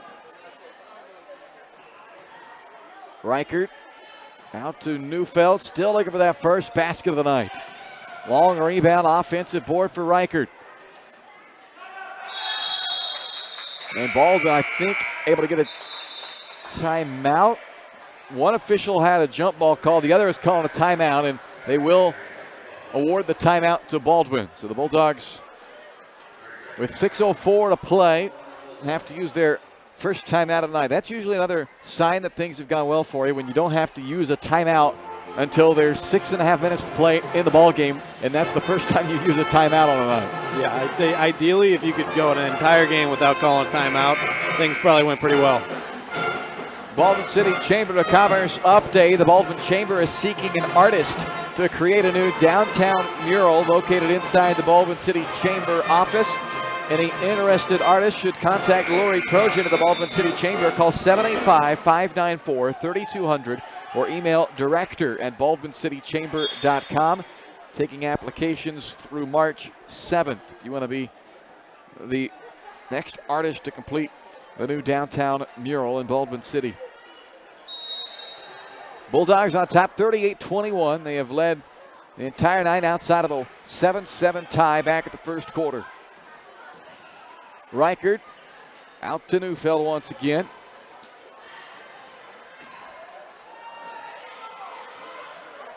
Smith for the high post. Tries to dive down to the basket, but it's stripped free by Paisley. Hey, you can see Prairie View plays hard defensively. Got some decent players. Much improved from last year, like you mentioned earlier. And they only allow 33 points per game.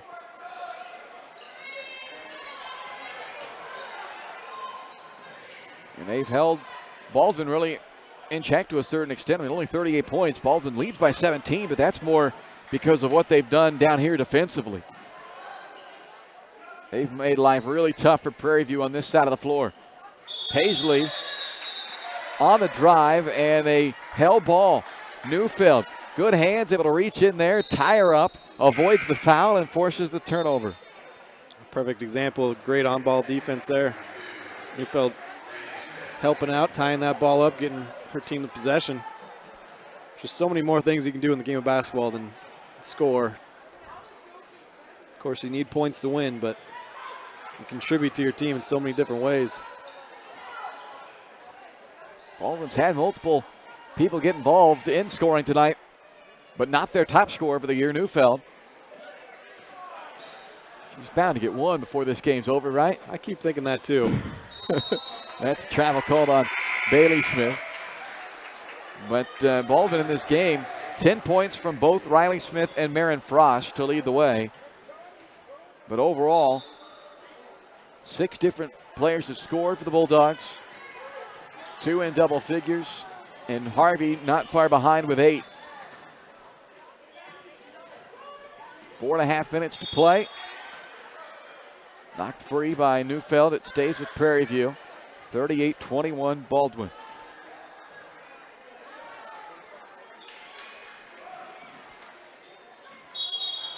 Over and back called on Prairie View as the ball on the inbound pass was controlled in the front court and then taken into the back court, they'll say.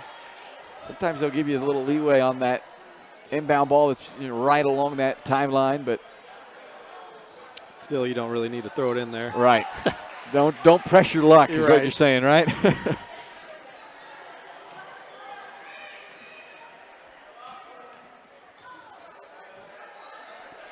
Lang wants it down on the block, but kind of surrounded by defenders. So instead, it's Harvey with a good look from the center of the paint. Deflects off the hand and out of bounds. Last touch by Bloodgood of Prairie View. Yeah, Dog's been doing a good job getting it down to that high post, that elbow area. That's where you want to attack a 2-3 zone at. Neufeld stops and pops. There you go. Carly Neufeld, the 7th Bulldog to score in this game. That makes it 40-21 as the Baldwin leading scorer for the year in the books. Floater back the other way, rims out, and Neufeld tapped that rebound into the corner, trying to secure it. Ran out of room, though, and it ends up to Prairie View with 3:42 to play.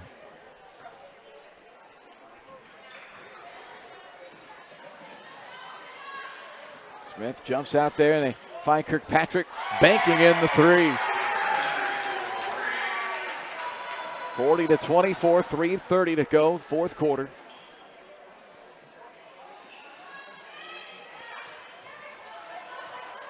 Neufeld locates Smith on a skip. Long tap out, still loose. And Baker runs it down and finishes. Nice left-hand finish by Baker. Baldwin quickly back into the front court. Harvey unable to score it from close. Collision on the drive, that time by Bloodgood. The foul is charged to Lang. A couple of free throw attempts coming up for Addison Bloodgood.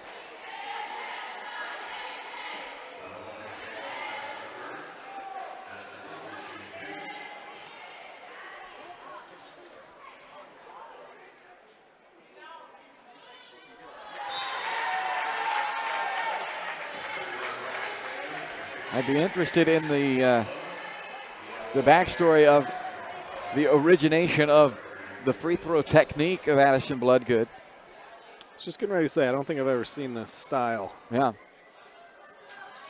And if you notice her feet as well, she's set up kind of left of center, it looks like, on that lane line. And then takes that guide hand off. At some point in time, obviously, it was a strategical idea to improve her free throw shooting. I'd be curious to just get the insight into how that came about. If I had to guess, I would say her guide hand might have been putting some side spin on the basketball, so try to correct that, but you kind of want that guide hand on there. Chambers misses, Paisley's putback misses, and a tie-up will keep it with Prairie View.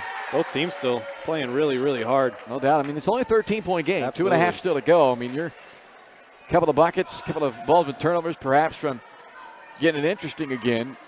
It's never really felt in jeopardy for Baldwin this whole game. Even back in the first half, when Prairie View was sticking around, it was Baldwin that seemed to be the team that was in control the whole time as Harvey reaches in and commits a foul.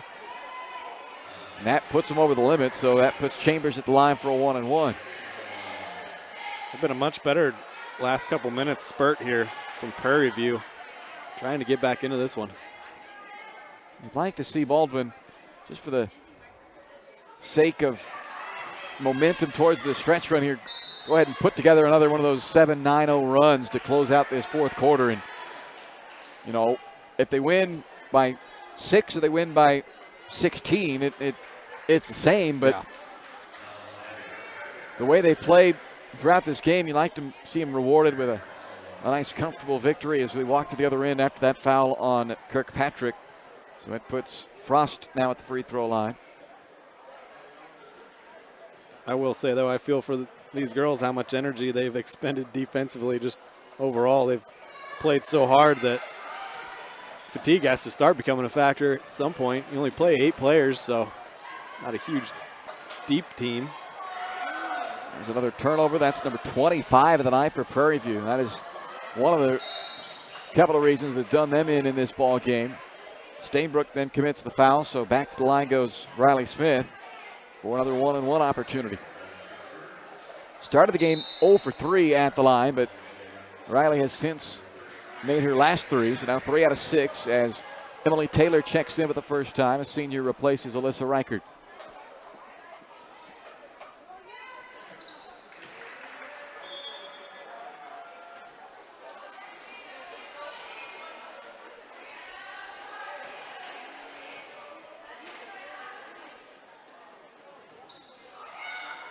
One out of 2 trip for Smith. Prairie View with the ball down, 14, 2 minutes to go.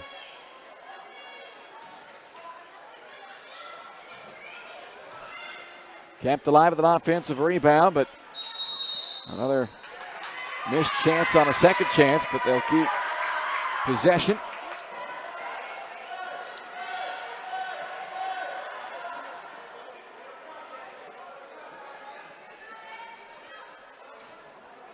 The offensive board by Ryan Stainbrook keeps this possession alive. Prairie View trying to stick around here. Now 14 late in the fourth.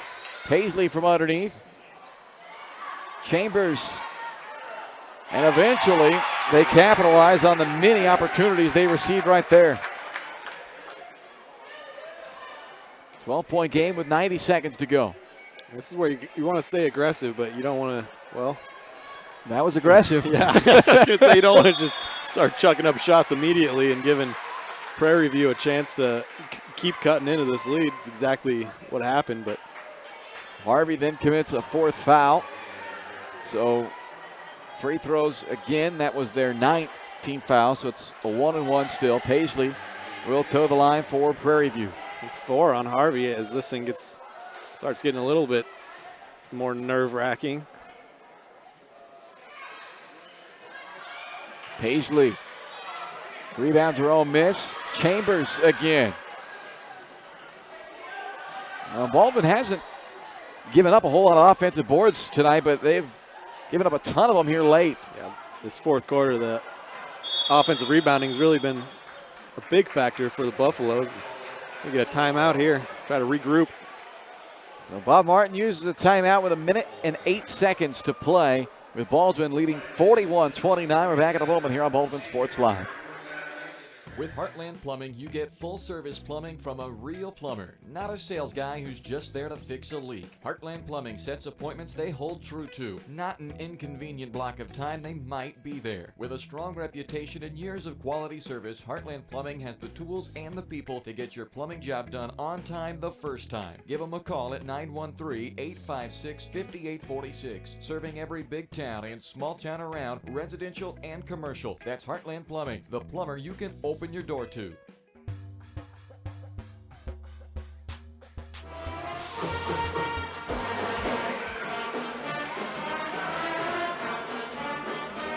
.108 left to play, fourth quarter. Baldwin leading 41-29, a game they've never trailed in,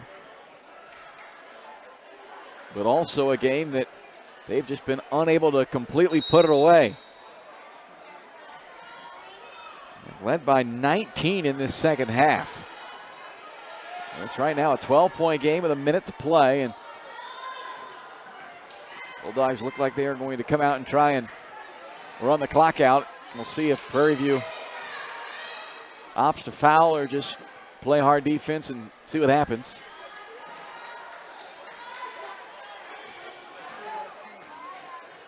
Stainbrook takes it away from Neufeld. Carly called for a foul. She may have had the left hand on the back of Stainbrook, I guess, maybe, but looked like pretty clean up top of the block. Stainbrook to the line.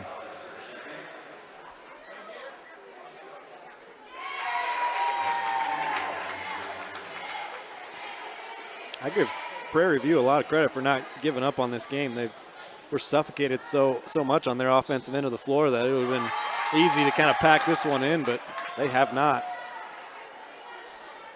It's a 10-point game now with 33 seconds to play. This one kind of felt like it easily could have been a 30-point win or something of that sort from Baldwin, but agree. Either way, you'll take the win.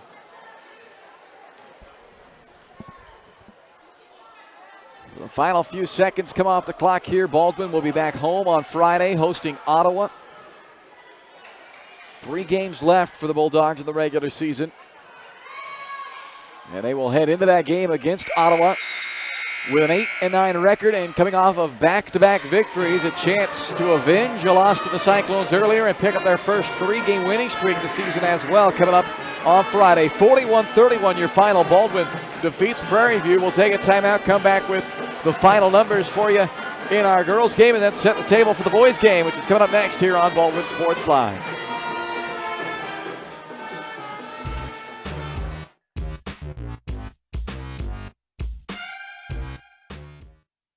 With Heartland Plumbing, you get full-service plumbing from a real plumber, not a sales guy who's just there to fix a leak. Heartland Plumbing sets appointments they hold true to, not an inconvenient block of time they might be there. With a strong reputation and years of quality service, Heartland Plumbing has the tools and the people to get your plumbing job done on time the first time. Give them a call at 913-856-5846, serving every big town and small town around, residential and commercial. That's Heartland Plumbing, the plumber you can open your door to. At Baldwin State Bank, we love being part of the community we serve. Our roots run deep in Baldwin City, and our commitment runs deeper. Whether it's that dream house you can't wait to call home, or the trust of your personal finances, both present and future, we're here to serve you, our customers, our neighbors. Baldwin State Bank, proud supporter of the Baldwin Bulldogs for more than 100 years and counting. Come see us downtown or online at baldwinstatebank.com. Member FDIC, Equal Housing Lender. For unbeatable service from a company you can trust, there's only one choice. Clint Davis and the One Choice Heating and Air Conditioning team have the expertise you need when it comes to the comfort of your family. Not only will they get the job done right, but they'll explain the preventative maintenance needed to avoid those costly emergency repairs. To schedule a free quote, call 785-393-9329 and join the Preferred Maintenance Club for special discounts. One Choice Heating and Air Conditioning, the one and only choice for the comfort of your family.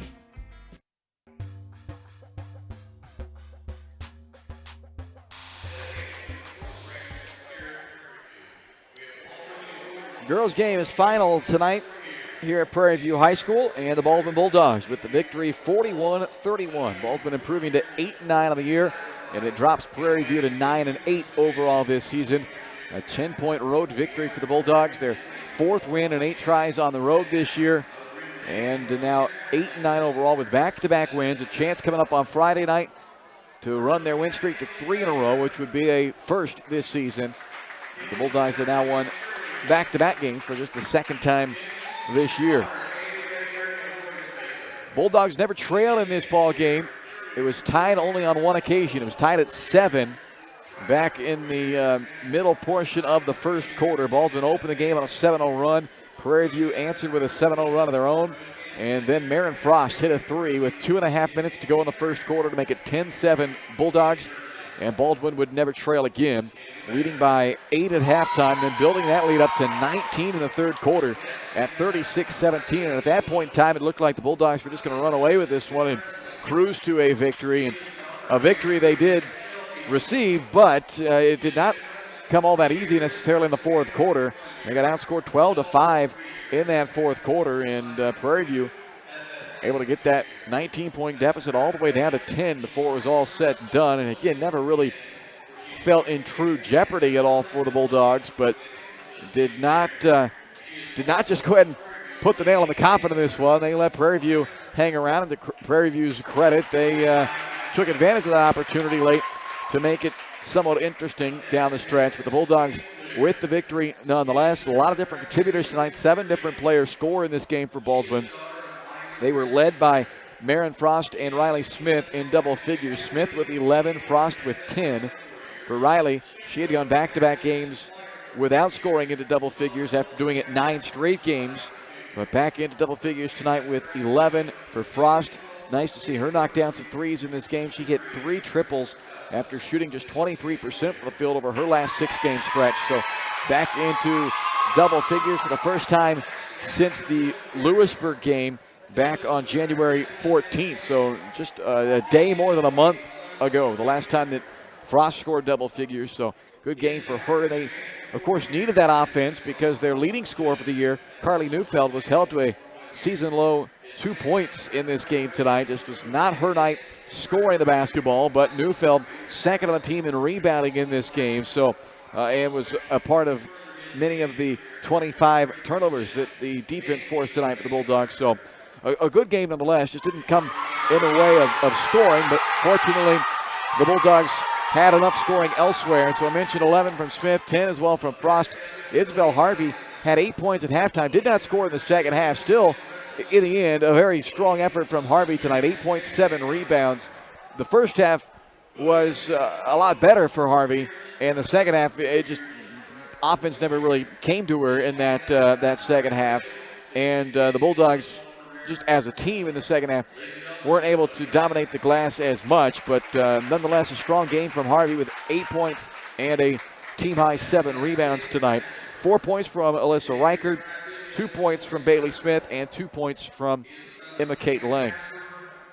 Baldwin forced 25 turnovers in this game as well. That was a big part of the win. Also, being able to get to the free throw line. They only made 11 of their 25 free throws, but the ability to get to the line 25 times kind of put a little bit of, I don't know what the word I'm looking for is here on Prairie View, but not necessarily pressure defensively on them, but it kind of frustrated them, I think, a little bit, just the ability of Baldwin to get to the line, even though they weren't making their free throws, and had they made a decent clip at the line, they would have run away with this game, but just the ability to get to the line in and of itself played a factor tonight. Absolutely, yeah. I mean, it's obviously frustrating when you don't make your free throws, but it's a good thing to get there, and it's a good thing it says that you're being aggressive offensively. And I thought tonight Baldwin really moved the ball well in their zone offense. They shared it. It didn't stick with one girl too often, so it was really a nice team effort offensively. And then, yeah, you mentioned it defensively. This was one of their better performances.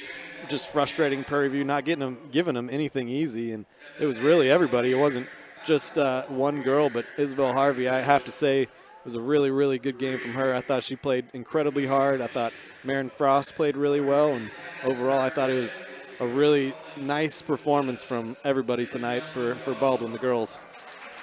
So Baldwin, as we turn the page, we got a few more minutes of post-game time because they do have the senior night recognition for Prairie View High School here tonight. So we'll get to the boys pregame coming up in a moment, and they finish up with this senior night recognition for Prairie View. But looking ahead now for Baldwin, 2 straight wins, trying to make it 3 in a row, and they get a rematch with Ottawa, a game they lost in Ottawa 51-39. That was a ball game that you weren't with us that night, Ryan, so you didn't get a chance to see that one firsthand, but a game that I think Baldwin, looking back, would say a lot of missed opportunities, and a game that they didn't have Carly Neufeld. That was during that 3-game stretch there where Neufeld was out with an illness, and so that's a big difference maker, and you lose that game by 12, but you didn't have your top scorer who averages 13 a game, and it's not as simple as that math, but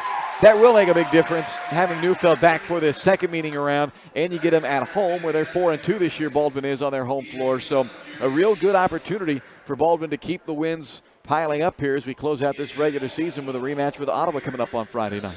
Oh, 100%. I think Baldwin has evolved as a team, and they've improved. Girls like Isabel Harvey and Bailey Smith, I think, has gotten a lot better over the course of the year. And so, yeah, having Carly back against Ottawa in this rematch game, like you said, that'll be a big factor. But I think really the whole team has improved altogether, and they've played really well together. And if they can keep up this defensive performance that they put together tonight, they're going to have a really good opportunity on Friday night. So that is coming up on Friday, 6 o'clock tip, or at least scheduled for 6 o'clock. We'll follow the conclusion of the JV game prior to that, but that is coming up here on Baldwin Sports Live on Friday evening back home in Baldwin, and that will be the first of the final 3. Then Baldwin the following week, or next week, they have a pair of road games, Tuesday at Eudora and Thursday at Bonner Springs. Yes, Thursday next week is the regular season finale, not the traditional Tuesday-Friday matchup. It'll be a Tuesday-Thursday next week following their Friday game at home in the home finale against Ottawa coming up on this Friday night. So that's the remaining schedule. We'll have all 3 of those games for you here on Baldwin Sports Live. We're going to step aside, take a timeout, and when we come back, we'll flip the page over to the boys game and get you set for what should be a pretty good game, I think, coming up. Both teams are 7-9. They have both had almost identical seasons in regards to just the trajectory of their season. They each started 4-1 this year, and then they have each gone through a bit of a slump in the second half at 3-8 since the Christmas break, but both at 7-9 in any play tonight, and both teams putting up very similar numbers across the board. So I think we should have a pretty good matchup on our hands coming up in the second half of our doubleheader in the boys game. That's coming up next. Again, your final in the girls game. It's the Baldwin Bulldogs picking up a road victory tonight over Prairie View, 41-31. Your final, Baldwin with the win. And the boys game coming up next. You're watching Bulldog basketball on Baldwin Sports Live.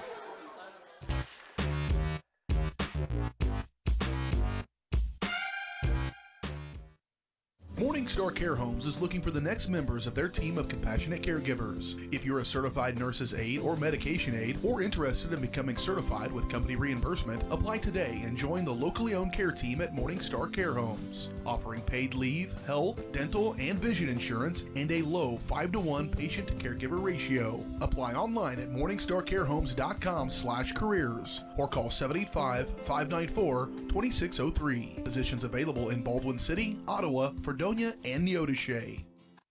At Family Medicine of Baldwin City, you'll find incredible care close to home. A friendly staff here for you when you need them, offering primary care for all ages from general physicals and health exams to minor procedures and x-ray services, along with an overall patient education, ensuring peace of mind that you're receiving the best care possible in a convenient, accessible manner. Visit lmh.org or call 785-594-2512 to schedule an appointment and learn more about the incredible primary care providers at Family Medicine of Baldwin City, your partner for lifelong health.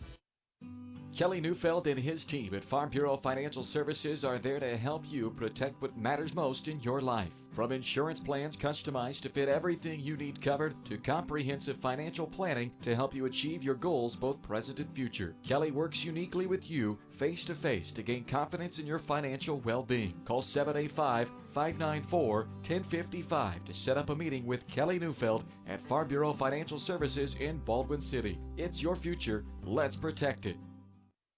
Lamb Roberts Price Funeral Home is honored to be your choice when the difficult time comes to plan a lasting tribute for your loved ones. There to guide you through the process from beginning to end with each family's unique traditions and beliefs in mind. Visit lamb-roberts.com to see all of the services offered, including their online pre-planning tool, or call 785-594-3644 to visit with the caring professionals at Baldwin City's only locally owned funeral service and cremation service provider, Lamb Roberts Price Funeral Home. Trindle Lumber Company is the go-to stop for every do-it-yourselfer and professional contractor. They carry a wide variety of plumbing, electrical, and hardware products, along with a vast selection of windows, doors, and paint. Their full-service drive-through lumber yard has what you need for every project and offers free estimates and professional delivery. At Trindle Lumber Company, you get the right products with the best service. Stop by at 1516 South Main in Ottawa or call 785-242-8144. How do you see the world? At Shriners Hospitals for Children, we know that changing how you see things can turn them into everyday miracles, like riding my bike, breaking boards, hugging my mom. Every day for over 90 years, Shriners Hospitals for Children has been sending love to the rescue, regardless of a family's ability to pay. If you know a child we can help, call or go online now.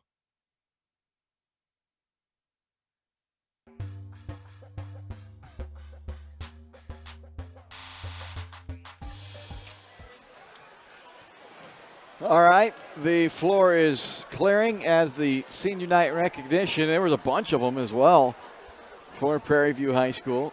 I think they did it across all the winter sports and the cheerleading and everything. So there is a large group of seniors being recognized here between ball games for Prairie View High School. But the clock has started on our pregame clock now as we get you set for Game 2 of our doubleheader tonight between the 7-9 Prairie View Buffaloes and the 7-9 Baldwin Bulldogs. We'll start with the home team, the Buffaloes, who are coming off of a 54-44 loss on the road at Burlington this past Friday night. Their fourth straight loss and their fifth loss in the last 6 games. And I mentioned before that last break that it's been a very similar trajectory. So stop me if this sounds familiar, but Prairie View started the season 4-1, and then the Christmas break hit. And they came back at a Christmas break, lost their next 2 ball games, found a way to pick up a win over Uniontown and then over Altoona Midway and then over Osawatomie. But sandwiched between those wins was alternating wins and losses. And then they hit their toughest spell of the year with 4 straight losses now to Wellsville, Santa Fe Trail, Iola, and Burlington. So 4-1 pre-Christmas break, 3-8 post-Christmas break. Baldwin 4-1 pre-Christmas break, 3-8 post-Christmas break. And the Bulldogs, though, are coming off of a victory. They ended their own 4-game losing skid with a 69-61 win over Metro Academy on Tuesday night of this past week. Put up a season-high 69 points in that game to snap out of their 4-game skid. They had their second-best rebounding game of the year as well, including 12 offensive boards, and dished out 14 assists, which runs their record to 6-2 this year, where they have 9 or more assists as a team. So the Bulldogs with a nice victory on Tuesday over Metro Academy to get to 7-9, but now have to try to win on the road for the first time since way back in early December. December 10th is the only road victory they have this year when they beat Burlington 52-50 on a Sam Darnell buzzer beater. Can they end a 4-game road losing skid now and pick up a victory over the Prairie View Buffaloes? We'll find out here in the next hour and a half or so. Historically speaking, we should be in for a good one. The last 3 matchups between these two teams have all been decided by a single possession. Baldwin won last year 72-69. 2 years ago, Prairie View won 47-44. And a couple of years before that, after they had a year break between them back in 18, Baldwin won 47-46.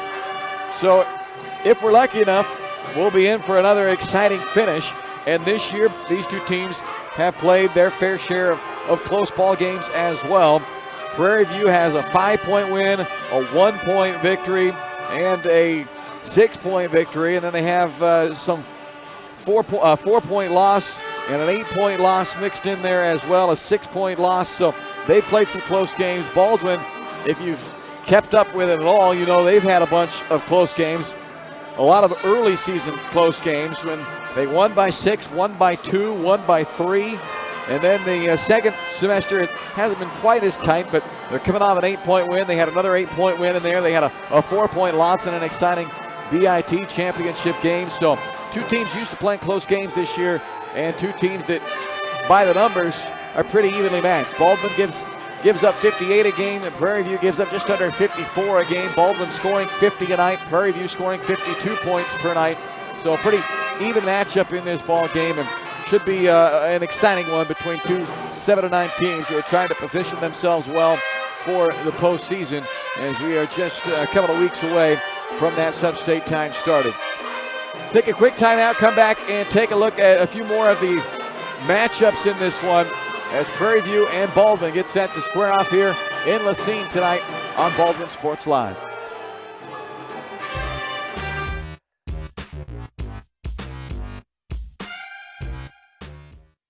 Trindle Lumber Company is the go-to stop for every do-it-yourselfer and professional contractor. They carry a wide variety of plumbing, electrical, and hardware products, along with a vast selection of windows, doors, and paint. Their full-service drive-through lumber yard has what you need for every project and offers free estimates and professional delivery. At Trindle Lumber Company, you get the right products with the best service. Stop by at 1516 South Main in Ottawa or call 785-242-8144. State Farm Insurance Agent Cody Anno is ready to be there for you every step of the way. From starting policies out to the day disaster strikes, Cody and his team are ready to help. Cody strives to be different, doing things the other people don't and other agencies won't, helping more people in more ways. That's Cody Anno State Farm. Call 785-594-0270 or stop by at 208 Baker Street for a cup of coffee and a free quote for your auto, home, or life insurance with Cody Anno, your local State Farm insurance agent in Baldwin City. For unbeatable service from a company you can trust, there's only one choice. Clint Davis and the One Choice Heating and Air Conditioning team have the expertise you need when it comes to the comfort of your family. Not only will they get the job done right, but they'll explain the preventative maintenance needed to avoid those costly emergency repairs. To schedule a free quote, call 785-393-9329 and join the Preferred Maintenance Club for special discounts. One Choice Heating and Air Conditioning, the one and only choice for the comfort of your family.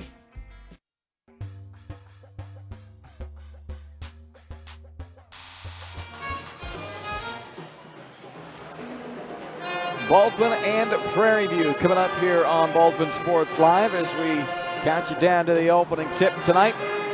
Take a look at our scouting report of the Prairie View Buffaloes, and I mentioned earlier these two teams, some similar numbers across the board, and the parallels continue when you look at kind of the numbers statistically, individually as well. Neither team terribly deep, and we've seen that with Baldwin throughout this year. The Bulldogs only getting 2.5 points, 2.5 rebounds a game off of the bench, but Prairie View even fewer. 2 rebounds a game and just also 2.5 points per game off of the bench. So this is a game where both teams are going to rely on their starting 5 to pretty much do all the work for them. And if either team gets that surge from the bench, somebody to come off and play a big role as that 6th man tonight, that may be a big difference maker in a situation where both teams are not terribly deep. Neither team as well a big 3-point shooting team. The Bulldogs, they average just 4 threes per game, and Prairie View, they average also just 4 threes per game. So another area to keep an eye on tonight. Perhaps if one side or the other comes out and starts knocking down the trays, that could go a long way to a victory in this one as well, as neither team relies on that 3-point shot. They both want to work it inside more, penetrate, transition, those areas. And for Prairie View individually, we take a look at a few of their key players. I think you got to start with 6'5" senior Caden Walker, who has been basically a walking double-double this year. He has 9 double-doubles. He has 15 of their 16 games this year. He's recorded double-digit rebounds, including a 24 rebound night back in their season opener against Jayhawk Lynn. Anytime you can pull down 24 rebounds in a game, you qualify as an excellent rebounder. I don't care who the competition is, just finding your way to 24 rebounds on a night, you've got some skills at getting to the basketball and finding those boards. Yeah, I mean, that's incredible, and at 6'5", he's got the body for it, so it's going to be very important somebody getting to the glass and boxing him out. He also averages a block per game, so it'll be interesting defensively if he's going to bother some shots on the inside there. 14.5 points, 13.5 rebounds per game, the averages this year for Caden Walker. And as a team as a whole, Prairie View does a pretty good job on the glass. They average 9.5 offensive rebounds per game. So you could say pretty much every night you got to keep a team, limit the second chance opportunities for a team if you want a good chance to win the ball game. But I think that is perhaps even more important in this ball game, as Prairie View has made a living on the offensive glass, led by Walker, but it's not just Walker who rebounds the ball. So we'll keep an eye on that tonight. If the Dogs can limit the opportunities and make it one-and-done trips on the offensive side for Prairie View. Absolutely, that's going to be a big factor. I'm going to be looking to see who starts this game out, what the pace is like starting this game out. You mentioned it. Neither team's very deep, so a lot of starters are going to be playing a lot of minutes in this one. So these are also the types of games where when you think that the starters are going to be contributing heavily, like you said, somebody off the bench is going to maybe come off and factor in a big way. So we'll see what happens tonight, but hopefully we're in for a fun one. You mentioned it. It's pretty evenly matchup, so should have a close game, hopefully. Well, if there is a threat from the outside as well, a team that doesn't make a bunch of threes, but Josh Robbins is the guy, number 23 in white tonight. Keep your eyes on him. He's one you don't want to leave open. Gage Pugh would be the next threat from the outside. And really after those two guys, it is few and far between on made threes. Nobody else has made more than 5 in 16 games this year outside of Robbins and Pugh. Robbins at 33% for the outside has made 36 on the season. Pugh at 30% has made 19 triples this year. So those are really the only two you don't want to I guess, leave open, certainly, but the other guys you might just kind of go them in to shoot and attempt them a little bit maybe to take that outside shot. But we'll see defensively. Does Baldwin go zone in this game? We've seen him play a lot of zone here in the second half. This might be the matchup where that zone defense perhaps plays with a team that doesn't shoot a bunch of threes and on that matter doesn't make a bunch of threes. That's a good point. I'll be interested to see whether they come out and play in man or zone. But, yeah, overall it's going to be a tight matchup. It's going to be something else that jumped out at me, number 22, their point guard, Zach Theis, averaging over 5 assists per game. So it's going to be a big factor for Caleb Carr trying to match up with him. I assume that's who's going to get the matchup. Yep. So that should be a pretty good back and forth between Carr and Theis. We'll see how that goes tonight. Yeah, they are both point guards that love to distribute. Carr certainly more of a scorer than than Tice for Prairie View, averages 8.5 a game. Carr averages 18.5 per game. And he's sort of the heartbeat of this team for Baldwin, Caleb Carr. And when he's on, and I don't mean just scoring the ball, but when he is in that flow where he's just slicing up defenses and setting guys up, this team plays at a whole different flow to it. So we'll see. That is a good matchup tonight between a senior on one side for Prairie View and then the junior, but the experienced junior has been up here at the varsity level since his freshman year in Caleb Carr. That's going to be a fun matchup to watch. And then Mahaffey and Darnell, the two of them who are the top two rebounders for Baldwin, their job is to limit Walker in this game and see if they can keep Walker in check on the glass and avoid giving up those second chance opportunities. As this game has a lot of interesting matchups to it. They've been close the last 3 times over the last 4 years that they have played. They've all come down to the final possession. This year, a lot of games that have come down to the final possession for these two teams. So we're hoping for an exciting one coming up. We'll take a timeout, come back with more as we get you set for this one between Baldwin and Prairie View coming up on Baldwin Sports Live.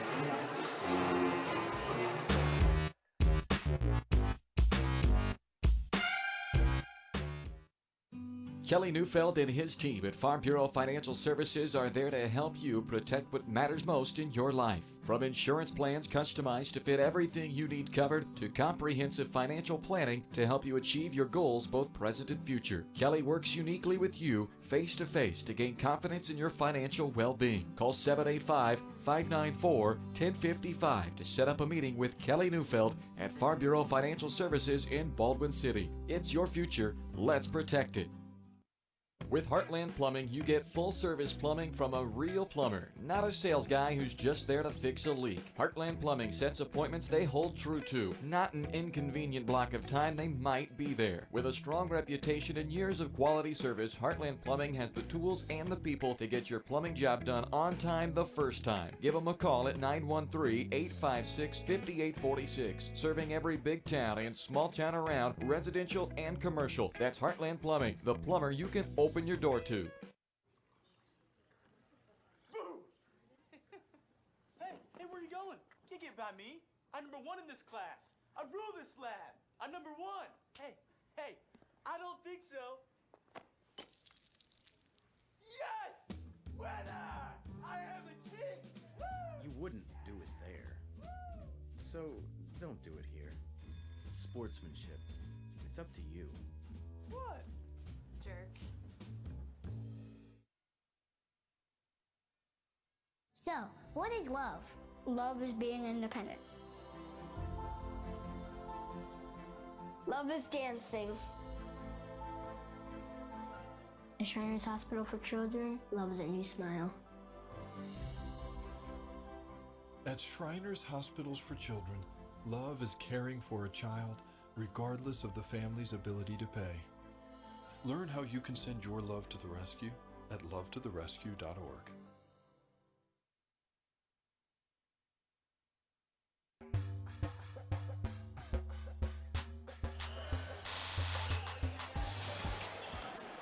Let's take a look at our lineups here tonight for you as we get set for Baldwin and Prairie View coming up in just minutes. And we'll start with the visiting Baldwin Bulldogs, 7-9 on the year, coming off of an 8-point win over Metro Academy a week ago at home. And the starters tonight for the Bulldogs, 5'8" sophomore, number 5, Joey Zembecki. 5 points, 2.5 rebounds a game for Zembecki. Riker Grossner, a 6'1" sophomore, number 11, averaging 5.5 points, 2.5 boards as well. Caleb Carr, a 5'10" junior, number 13, a team-high 18.5 points to go along with a team-best 4.5 assists and just under 3 steals per game, leads the team as well. Cole Mahaffey, a 6'4" senior, number 22 for the Bulldogs. Their leading rebounder this year, 8 boards a night and scoring 14 points per game as well. Sam Darnell, a 6'4" junior, number 25, averages 4.5 points, 6.5 rebounds per game. The Bulldogs are coached by Don Blanchett and assisted by Pete Carr, Johnny McDermott, and Levi Watts. For the Prairie View Buffaloes, 7-9 as well. They are 2-3 here on their home floor tonight. Their starters, I assume anyway, we might see a change because it is senior night. I don't know. They have a couple of seniors that normally don't start that are suited for varsity, and with it being senior night, we'll see if they perhaps start those guys. But The 5 you're going to traditionally see on the floor, and even if they opt to change the starting lineup slightly tonight, I would imagine it will quickly end up being these 5 as it has been all year. Gage Pugh, a 6'1 senior, number 4, averages 6.5 points, 2.5 rebounds a game. Caden Walker, a 6'5 senior, number 5 for the Buffaloes, averages 14.5 points and 13.5 rebounds per game. Gabe Murillo is a 5'11 sophomore, number 10, averaging 3.5 points, 2.5 boards a game. Zach Thies, a 5'11 senior, number 22, the point guard, averages 8.5 points and 5 assists per game, 5.2 helpers per night. That's a pretty good number in that assist column. You don't see many guys average 5+ assists per game. And he also pulls down 4.5 rebounds per game. And then Josh Robbins rounds out the lineup, a 6'2 senior, number 23 for Prairie View. He is their leading scorer of the year at 16.5 points per game, along with 5 boards and 2 assists per game. Mark Bollinger is the head coach of the Prairie View Buffaloes. Both teams 7-9 coming into play. We'll see who can put up that 8th win of the year in what figures to be a good ball game tonight. Before we tip it off, tell you as well about our partners at EZ Relic. When you see the big play happen, text Baldwin to 816-406-0051, and EZ Relic will send you a video clip for the last 20 seconds from our broadcast when you send that text to 816-406-0051. So when that big play happens, send Baldwin to that number, and they will send you the video clip. You'll have those highlights right there on your phone to share with everybody who might have missed the game. And I don't know why they miss it. I don't know why they aren't watching, but if they aren't, then you can share those highlight plays thanks to EZ Relic. Go to ezrelic.com for more details. It is a free service. Your message and data rates may apply, but as far as the service itself, free service there from EZ Relic. Sporting some black jerseys tonight. The You're right. Bulldogs are. New unis tonight Like it. for the Bulldogs. Well, we'll get a closer look at those when we come back for tip-off. That's coming up next. It's Baldwin and Prairie View on Baldwin Sports Live.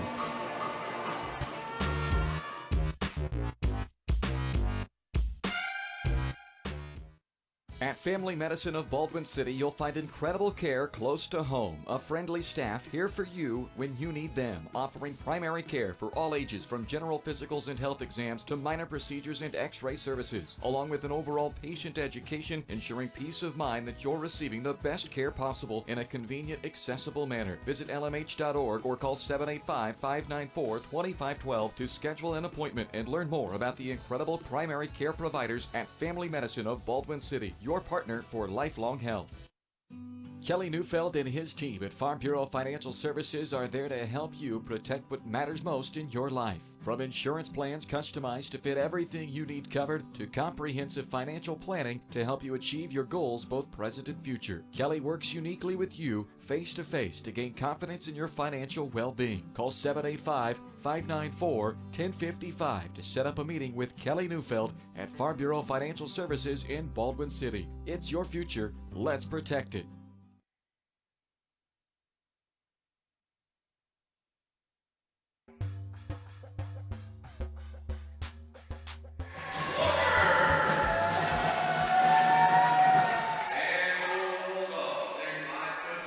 Welcome back to Lacine, Kansas, Prairie View High School, as we get you set for Baldwin and Prairie View. The new uniforms tonight for the Baldwin Bulldogs. Hey, look good, play good, right? They look good. They look good, yeah. My only thing is they're different numbers than usual. Oh, they are. Zembecki usually wears 5. He's wearing 2 tonight. Well, the good news is I think I can survive with the our guys in different numbers, but if it were the other team, we'd be in trouble. But you're right, Zembecki is in number 2, and Caleb Carr, instead of his 13, he's lost the 1. He is down to number 3 instead of number 13. And Sam Darnell has gone from 25 to 23 tonight. Mahaffey and actually Grossner's changed. Well, Grossner normally number 11. He's wearing number 10 tonight. So the only guy in the starting lineup who's wearing the same number as normal is Cole Mahaffey, who still has his number 22. All right. So there you go. Get used to looking at that. It's going to be different numbers, but the guys are the same.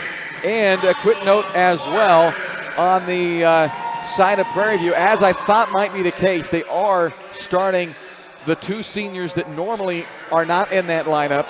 That would be Xavier Casper and Joshua Martin, number 34 and number 43 respectively. Those guys do not see much time typically, but they're both starting tonight. Gage Pugh, another senior, on his senior night, because they have 6 seniors, somebody had to sit. So Pugh is giving up his starting spot tonight to one of his fellow seniors in Casper and Martin.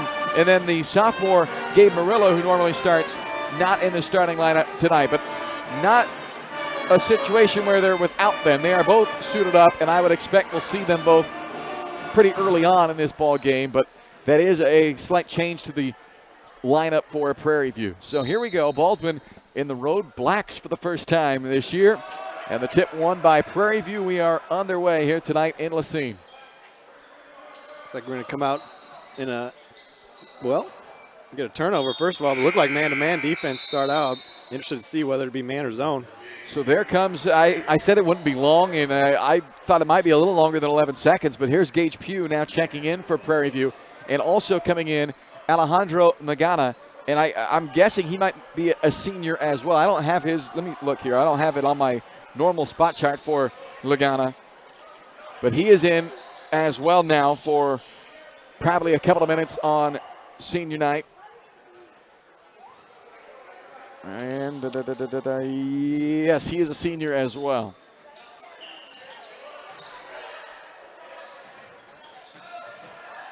Carr heads to the foul line, and that is on Caden Walker. So what seems like a very innocent little drive and foul to start this ball game is a first personal foul on the walking double-double for Prairie View. Caden Walker, their 6'5 senior, who has put up 9 double-doubles this year. He has twice pulled down 20-plus rebounds in a game this year, and he now has a foul with 37 seconds played in the first quarter. And now here comes Gabe Murillo in for Magana, and so now Prairie View has their typical starting 5 out there on the floor.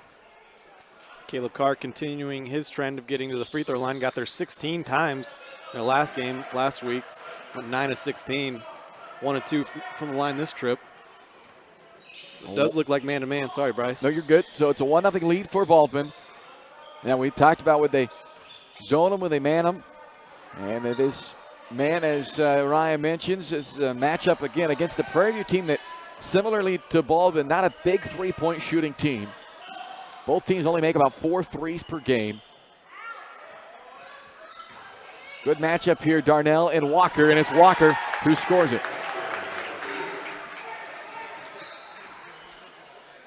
Grossner from the corner. On the money with a 3-ball. And Baldwin back in front. Well, wouldn't that be something if Baldwin come out and just start hitting a bunch of threes? We've seen them this year make as many as 8 threes in a game. And that is a travel as Zach Thies tried to come to a stop. Took an extra little shuffle step. Turns it over for the second time. It's 4-2 Baldwin. Carr on the penetration. Nobody stopped him there. He spun to the middle of the paint. I think he was expecting some traffic there, but just kind of wide open there for Carr, and he drops it through to make it 6-2 Bulldogs.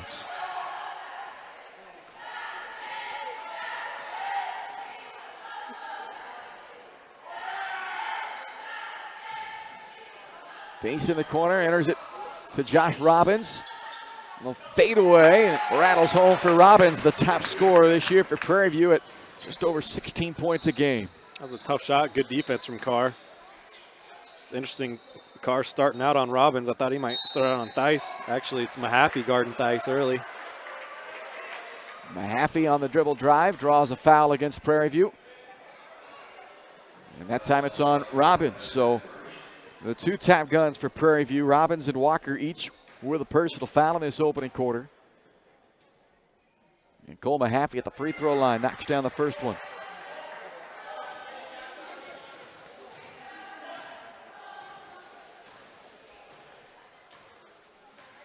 Mahaffey only 54% this year at the foul line. And pretty much on the number there as he goes 1 of 2. 7-4 Baldwin lead early on.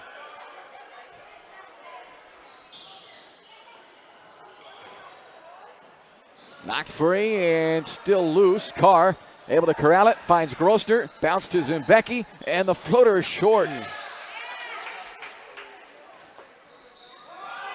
Excellent defense, though, again, from Caleb Carr. He's got those quick, active hands. Thies gets around him and inside on the dish to Walker. 7-6, 1 point Baldwin lead. 3 minutes gone in the first quarter.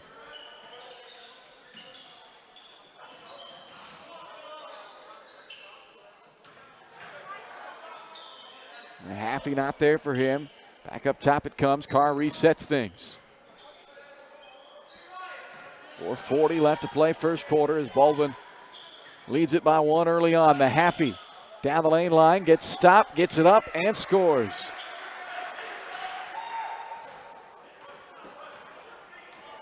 (9-6) Bulldogs in front with 4.5 to play in the quarter. Underneath the Thies, now Carr there on that matchup with him. He's trying to back in, muscle his way inside. Ripped away by Carr after Thies pulled down an offensive rebound. Carr wraps the pass to Zimbecki. Bounce to Darnell. Outside, Grosner spotted up for 3. You betcha. It's good to see Riker coming out shooting hot. Bulldogs playing well early. Grosner with 2 trays early on, and the Bulldogs have a 12-6 lead and a timeout taken by Prairie View. Well, the Bulldogs with the quick start, and they've already knocked down half of their normal complement of threes in the game, both coming from Grosner, and it was great ball movement to set him up there. Set up by the steal by Caleb Carr. It's incredible, the hand-eye coordination and the quickness of the hands of Caleb Carr. He takes it from you before you even know he did it. He averages, Carr that is, averages almost 3 steals per game. His best outing was against Lewisburg with 5 steals earlier this year. That was a night where he flirted, maybe not quite that close to a quadruple double, but that night he had 23 points, 7 rebounds, 10 assists, and 5 steals. That's pretty good. that's called filling up the stat sheet. Yeah. Caden Englert has checked in for the Bulldogs, wearing 20 tonight instead of his typical 21. And Bulldogs sporting new uniforms tonight with different numbers. Thies on the drive is fouled by Darnell, and Sam comes up a little gimpy after that as well. Yeah, it looked like he might have rolled an ankle or something. Hate to speculate, hopefully he'll be all right. It's a tough foul to pick up though when you get injured and you get the foul called on you. Inside of Walker. Blocked by Darnell, but Walker able to get it back and score. 12-8, 3:25 to play first quarter. Grosner again. This time gets around Pugh, and that's what happens after you make a couple of threes. It gives you that chance to just give a little head nod and drive in for a high percentage look. Beautiful, that's perfect. Make 2 threes, and then the third one, they're gonna run out at you. Just give a little pump fake, get to the basket. Grosner, I think, has improved so much over the course of this year, just confidence-wise. He's looking really good tonight. Now, only a sophomore, and he missed the first few games of the year, so not only are you getting your first varsity minutes this year, as Grosner leads the break after the steal, sets it up for Caleb Carr, and a finger roll drops on the assist by Grosner to make it 16-8. So as I was saying, not only do you then get your first minutes at the varsity level, but you're thrust right into a situation where everybody else already had a few games under their belt.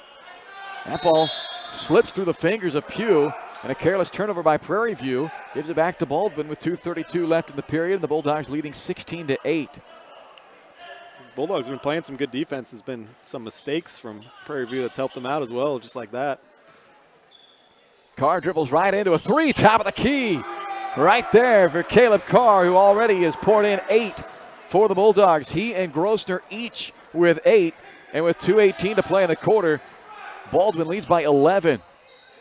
Yeah, why not? Nobody's going to pick you up when you cross half court, walk right into a 3. Carr coming off a 27-point game, just keeping it going. Mahaffey makes it a one-and-done trip, and Mahaffey all the way himself missed it. Walker the rebound. think everybody was waiting for a whistle there, a foul, but no call. Under 2 to go in the quarter. An 11-point Baldwin lead. And Thies fouled this time. Both Darnell and Carr were there. Let's see who they call it on. And it is on Darnell. So Sam picks up his second.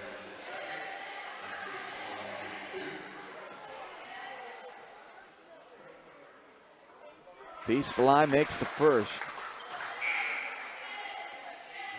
Zembecki checks back in for Darnell. This is the group of 5 where it's going to be really important to team rebound. This is Darnell comes out of the game. And right where Darnell would have been on that rebound on the free throw, it was Zembecki instead. So you go from 6'4" Darnell to 5'8" Zembecki, trying to box out the 6'5" senior in Caden Walker. And Walker with an offensive rebound. Yeah, I mean, Joey did all he could there, really. It's just a tough matchup. Robbins with a high floater, another offensive board. Walker missed it. Robbins with an offensive board. He misses as well. So the Bulldogs dodge a bullet there, giving up a pair of offensive rebounds, but nothing comes of it. 1:20 to play in the quarter. 10-point Bulldog lead on the road. Carr again with nobody there to guard him. Missed it off left iron, but can't fault him for taking that shot after he had just made one. Baldwin's hit 3 triples already. They average just under 4 made threes per game. And they're just looking really confident offensively, I think. 3-point attempt for the corner, but rims out for Robbins. Grossner wrestles Pugh down to the floor, and the ball is tied up. Possession arrow favors Baldwin. You can just see it in some of these shots from guys like Grossner, Zembecki, Carr. They're just not afraid. They're confident. And they get an open look from 3, or otherwise they're just pulling the trigger. Final minute of the period. Carr able to get inside, but missed on the finger roll. Rebounded by Walker, who's already pulled down 5 boards for Prairie View. There's the best 3-point shooter for the Buffaloes, Josh Robbins, and he knocks down their first 3. Yeah, you got to know he's a good shooter. You can't just let him walk into an open 3 there. Carr accelerates around the corner, then lost it out of bounds, but it was taken out by Thies. So Baldwin keeps it with 28 seconds left in the quarter. Darnell comes back on, which is a cue that Baldwin wants to hold out for the final shot. I can't imagine they want Darnell to have to go back on the defensive end again with 2 fouls. And he's going to have to, though, as they turn it over on the inbound pass. Yeah, a little miscommunication there.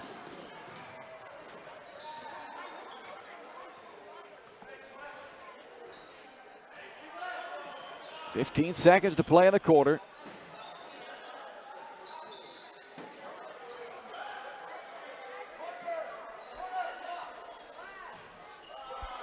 Thies with 4. Shovels it out to Robbins. 3-pointer off the mark, and Baldwin takes a 19-12 lead into the second quarter here on Baldwin Sports Live.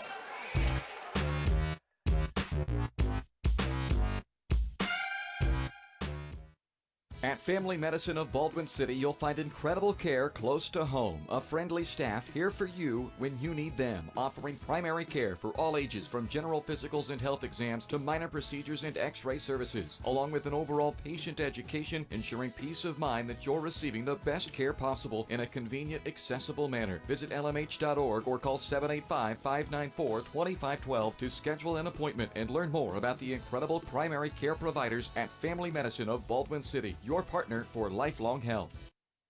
When choosing a bank, wouldn't you prefer doing business with a local institution with years of commitment to our community? That's Baldwin State Bank. For more than 100 years, we've been providing products and services specifically tailored to our friends in Baldwin City. Whether it's a free checking account, savings for retirement, or your next loan, we'll be here. Because our roots are here. Baldwin State Bank, proud supporter of the Baldwin Bulldogs. Come see us downtown or online at baldwinstatebank.com. Member FDIC, Equal Housing Lender.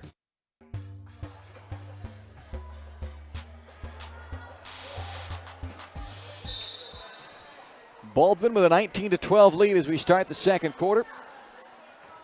Bulldogs led by as many as 11 in that first quarter. Off to a good start offensively.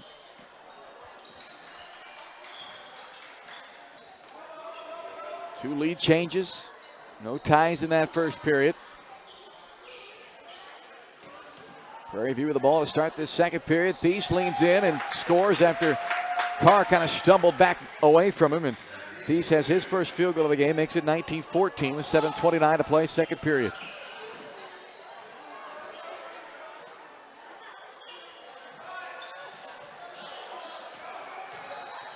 Carr on the angle in. Foul called against Prairie View.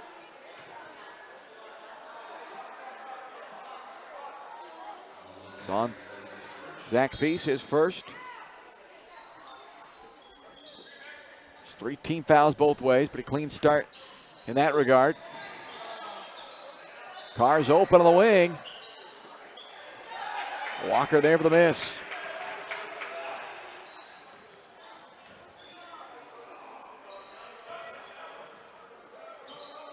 Josh Robbins, leading scorer for Prairie View. Sends it out to Pugh and out of the corner to Thies. One-hand pass inside, deflected by Darnell, but kept alive by Prairie View. The Buffaloes down by 5 with 6:40 to go, second quarter. Tough fall away from Robbins, rattled in.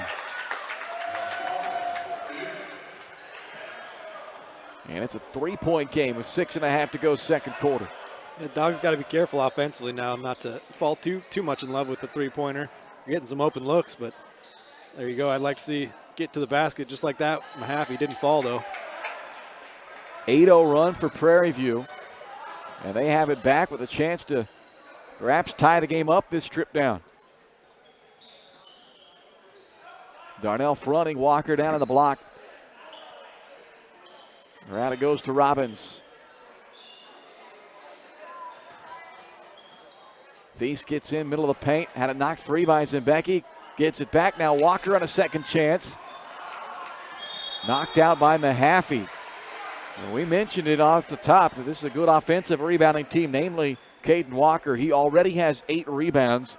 A handful of those down on this side, the offensive rebounds. Baldwin fortunate, though, to this point, Prairie View has not converted many of those second chance opportunities.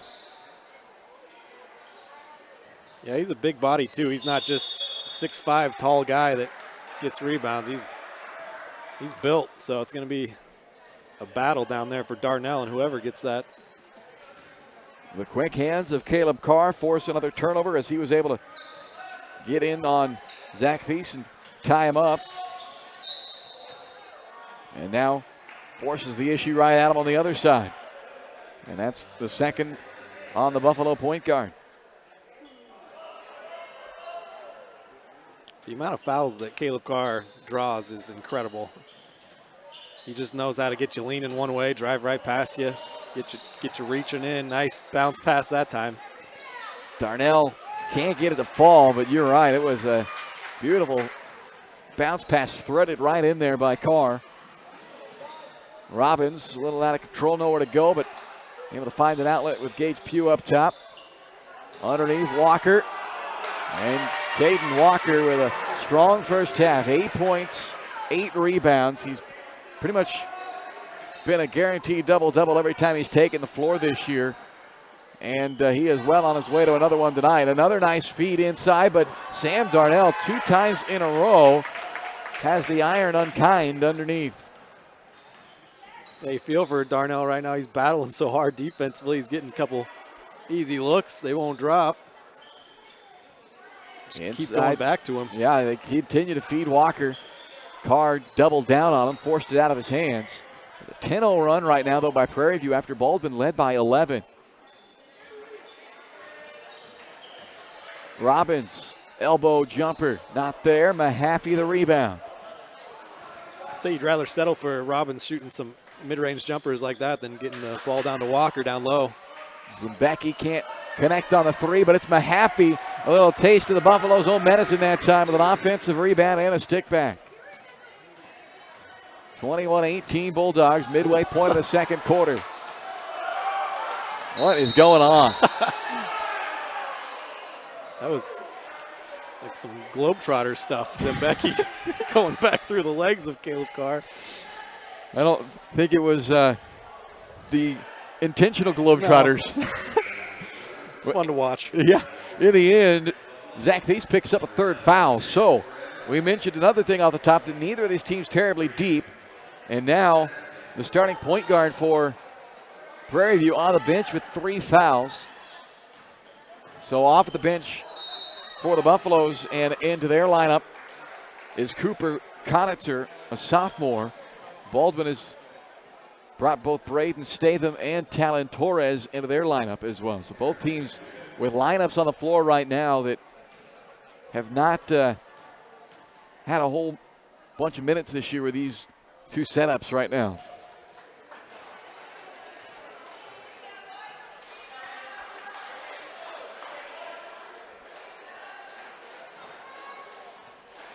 Carr started the year as a 79% free throw shooter through 5 games, but that has dipped to the last couple. He is just 58% over his last 5 games, and a timeout is taken after he goes 1 of 2 at the line. We'll step aside. It's 22-18. Baldwin by 4 on top of Prairie View here on Baldwin Sports Live.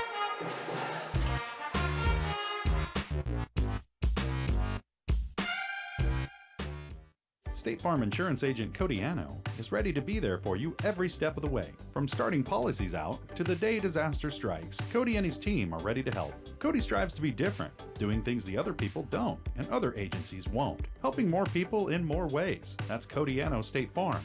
Call 785-594-0270 or stop by at 208 Baker Street for a cup of coffee and a free quote for your auto, home, or life insurance with Cody Anno, your local State Farm insurance agent in Baldwin City.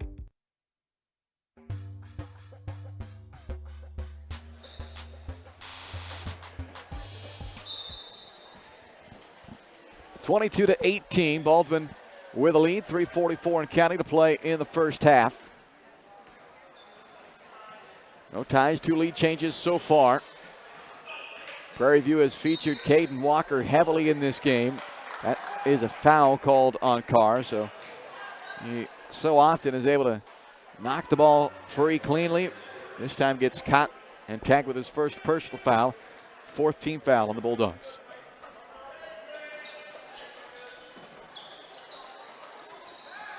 Statham with a rebound for Baldwin. Up to Torres. Open look at a 3. It was online, but missed off the back side of the rim from the angle he shot it at anyway. And it's coming back the other way for Prairie View. Buffalo's down 4. Josh Robbins. Like the confidence from Torres, though. You get an open look, go ahead and pull it.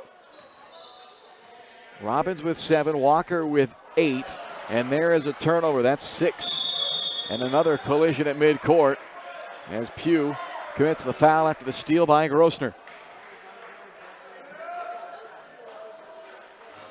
17 fouls, so a free throw opportunity for Riker Grossner. He's the guy you want at the line if you're Baldwin. 23 out of 27 for the year at the line.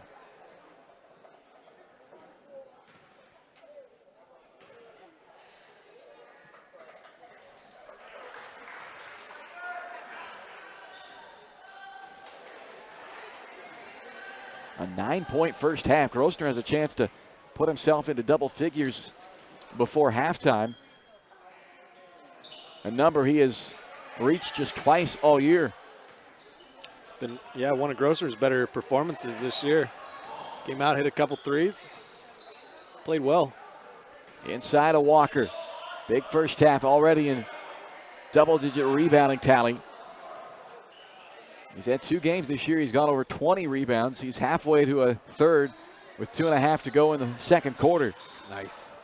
Carr knocked it free. Another turnover. And now numbers for Baldwin. Carr dishes it out to Grossner. 3-pointer is just short. And Walker there for the rebound. But Carr gets it right back. It's incredible. Caleb inside and draws the foul on Walker as Caden Walker, perhaps a bit of a frustration foul there after he was once again picked by Caleb Carr. That's the second foul on Caden Walker, and 2 free throws coming up for Caleb Carr. And it's not just skill, it's not just quick hand-eye coordination, it's effort. That's just pure effort. Refusing to let the other guy take the ball down the other way. very high motor guy is Caleb Carr, just constantly going.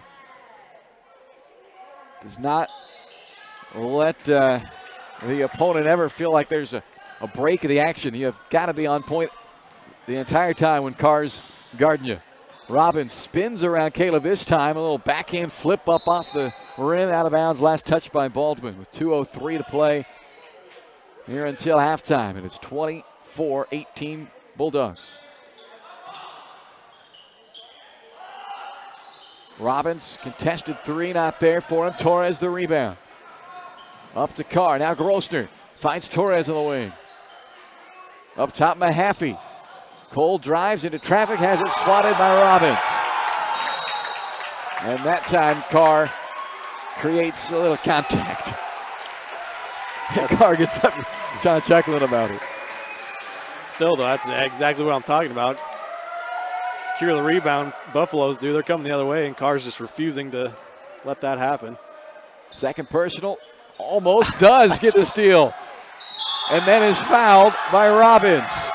Relentless. I run out of compliments. It's incredible.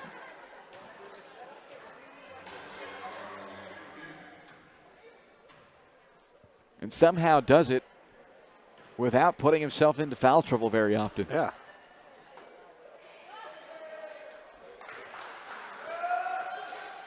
This is a perfect example. That would have been so easy to just go back down and your half and just get ready to play some half-court defense, but he refused to do that. Pressure that inbounds pass. Get yourself a couple free throws from it. And basically steals 2 points right there. Yep. And with 1:38 to go in the half, has put Baldwin up by 8. Another steal for Caleb. Didn't create it necessarily, but comes away with it and finishes. And one for Caleb Carr. About the little George Gervin finger roll action, too. Got it all going on. Well, Carr with 13 points now. Couple of assists. And per usual, a handful of steals as well. But misses the free throw. Not going to like missing all those free throws, though. Offensive foul on Robbins. That's his third, and it's created by guess who?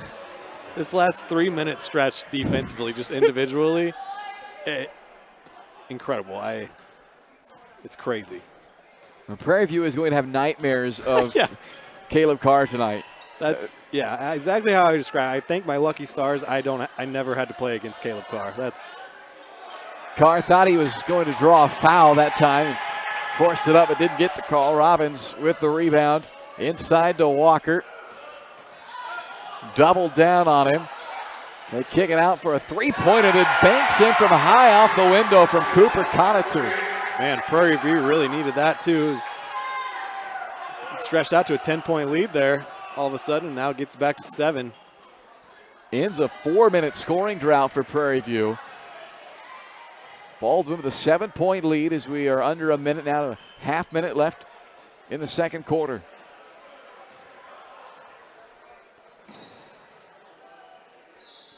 Conitzer averages 0.0 points per game. But comes up with a big three for Prairie View. Carr with 13 seconds. Gets knocked to the floor, and 2 shots coming up again for Caleb Carr, who has already attempted 9 free throws. This will be his 10th and 11th attempts of this first half.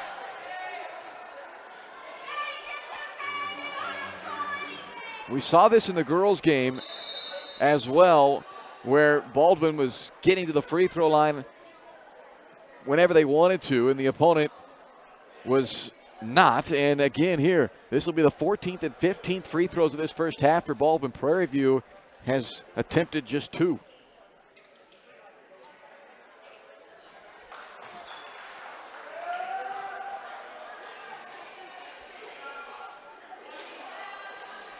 Carr now 6 of 10 at the line.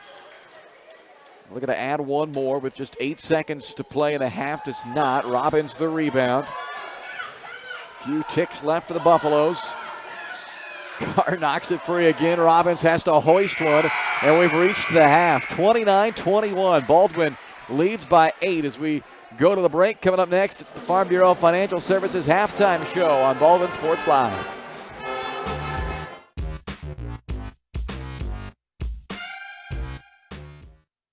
Morningstar Care Homes is looking for the next members of their team of compassionate caregivers. If you're a certified nurse's aide or medication aide or interested in becoming certified with company reimbursement, apply today and join the locally owned care team at Morningstar Care Homes. Offering paid leave, health, dental, and vision insurance and a low 5-to-1 patient to caregiver ratio. Apply online at morningstarcarehomes.com/careers or call 785-594-2603. Positions available in Baldwin City, Ottawa, Fredonia, and Neodesha. Kelly Neufeld and his team at Farm Bureau Financial Services are there to help you protect what matters most in your life. From insurance plans customized to fit everything you need covered to comprehensive financial planning to help you achieve your goals both present and future. Kelly works uniquely with you face-to-face to gain confidence in your financial well-being. Call 785-594-1055 to set up a meeting with Kelly Neufeld at Farm Bureau Financial Services in Baldwin City. It's your future. Let's protect it. Trindle Lumber Company is the go-to stop for every do-it-yourselfer and professional contractor. They carry a wide variety of plumbing, electrical, and hardware products, along with a vast selection of windows, doors, and paint. Their full-service drive-through lumber yard has what you need for every project and offers free estimates and professional delivery. At Trindle Lumber Company, you get the right products with the best service. Stop by at 1516 South Main in Ottawa or call 785-242-8144. Lamb Roberts Price Funeral Home is honored to be your choice when the difficult time comes to plan a lasting tribute for your loved ones. There to guide you through the process from beginning to end with each family's unique traditions and beliefs in mind. Visit lamb-roberts.com to see all of the services offered, including their online pre-planning tool, or call 785-594-3644 to visit with the caring professionals at Baldwin City's only locally owned funeral service and cremation service provider, Lamb Roberts Price Funeral Home.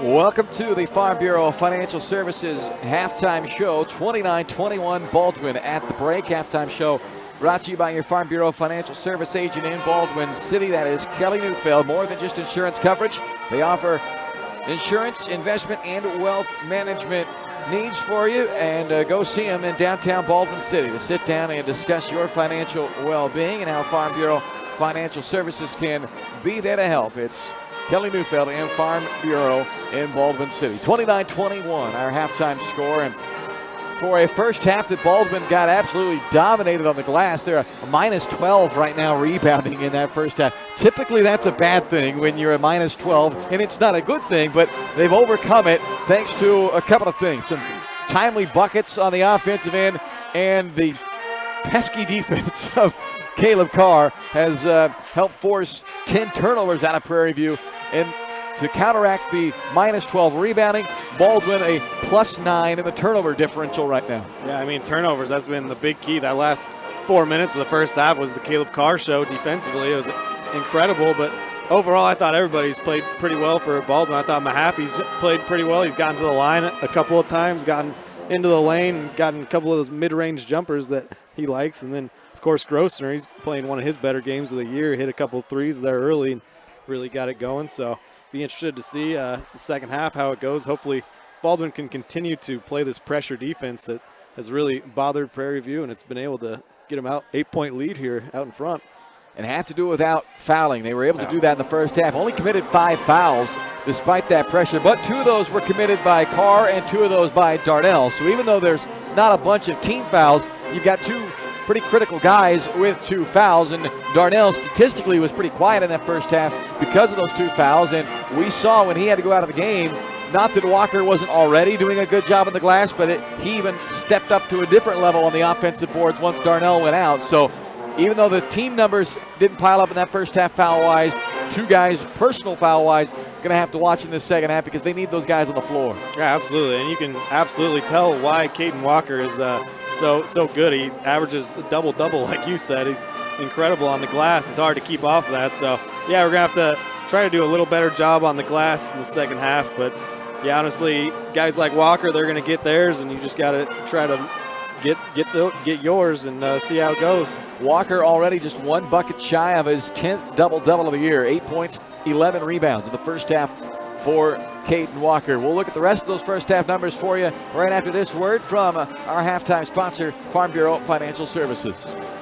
Kelly Neufeld and his team at Farm Bureau Financial Services are there to help you protect what matters most in your life. From insurance plans customized to fit everything you need covered to comprehensive financial planning to help you achieve your goals both present and future. Kelly works uniquely with you face-to-face to gain confidence in your financial well-being. Call 785-594-1055 to set up a meeting with Kelly Neufeld at Farm Bureau Financial Services in Baldwin City. It's your future. Let's protect it. Halftime in Lacine tonight, where the Baldwin Bulldogs lead the Prairie View Buffaloes 29-21. The first half numbers here for you. Baldwin led by Caleb Carr's 14 first half points, with 6 of the 14 coming at the free throw line. He got to the stripe 11 times, knocking down 6 of them. Riker Grossner, 9 first half points for him. He's just 2 shy of his season high already. And Cole Mahaffey with 5 points to round out the Bulldogs scoring. Mahaffey with 3 rebounds leads the way there for Baldwin. For Prairie View, leading scorer is Caden Walker with 8. Josh Robbins added 7. Zach Thies and Gabe Murillo with 3 of, or Zach Thies and I should say it was a Cooper. Cooper, where are you at there, Cooper? Where's, I don't have him on my normal sheet, so I got to look over here. Cooper Conitzer, a sophomore. He had the other 3 there for Prairie View. So that rounds out their scoring. Caden Walker, 11 rebounds. He has more rebounds himself than Baldwin has as a team in that first half. Zach Thies with 3, Josh Robbins with 3, and Gage Pugh with 3 as well. So they have 4 guys with as many or more rebounds than the Bulldogs' leading rebounder in that first half. But Baldwin, thanks to a couple of things, free throws, where they're a +8 scoring advantage right now. They've attempted 15, and Prairie View has attempted just 2. And turnovers. Prairie View had 10 first half turnovers. Baldwin just 1 first half turnover. So that is the big difference right now. Bulldogs being able to overcome that rebounding discrepancy thanks to some good defense and the ability to get to the line. And even though they only made 8 of 15, that's still a +8 margin there at the stripe. And then the three-point line. Neither team we mentioned coming in as big three-point shooters, but Baldwin knocked down 3 early ones to kind of set the tone and build themselves a little bit of a lead. They led by as many as 11 in the first quarter, but then Prairie View trimmed that back down to a 1-point game at one point in the second quarter before another 9-0 run by Baldwin pushed it back to double digits at 28-18, and then a late 3 by Conitzer made it 29-21 here at the break. Halftime show was brought to you by Farm Bureau Financial Services. If you're looking for personal service from a local agent with a great company, then Kelly Neufeld is your guy. Give him a call at 785-594-1055. Kelly and his team, proud supporters of the Baldwin Bulldogs, and they love to support you in your financial future as well. Go see them in downtown Baldwin City at Farm Bureau Financial Services. It's your future. Let's protect it. Second half starts next.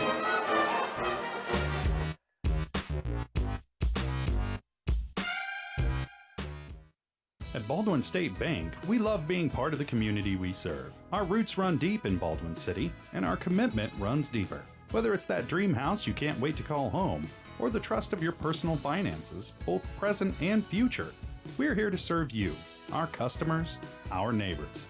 Baldwin State Bank, proud supporter of the Baldwin Bulldogs for more than 100 years and counting. Come see us downtown or online at baldwinstatebank.com. Member FDIC, Equal Housing Lender. At Family Medicine of Baldwin City, you'll find incredible care close to home. A friendly staff here for you when you need them, offering primary care for all ages from general physicals and health exams to minor procedures and x-ray services, along with an overall patient education, ensuring peace of mind that you're receiving the best care possible in a convenient, accessible manner. Visit lmh.org or call 785-594-2512 to schedule an appointment and learn more about the incredible primary care providers at Family Medicine of Baldwin City, your partner for lifelong health. With Heartland Plumbing, you get full-service plumbing from a real plumber, not a sales guy who's just there to fix a leak. Heartland Plumbing sets appointments they hold true to, not an inconvenient block of time they might be there. With a strong reputation and years of quality service, Heartland Plumbing has the tools and the people to get your plumbing job done on time the first time. Give them a call at 913-856-5846. Serving every big town and small town around, residential and commercial. That's Heartland Plumbing, the plumber you can open your door to.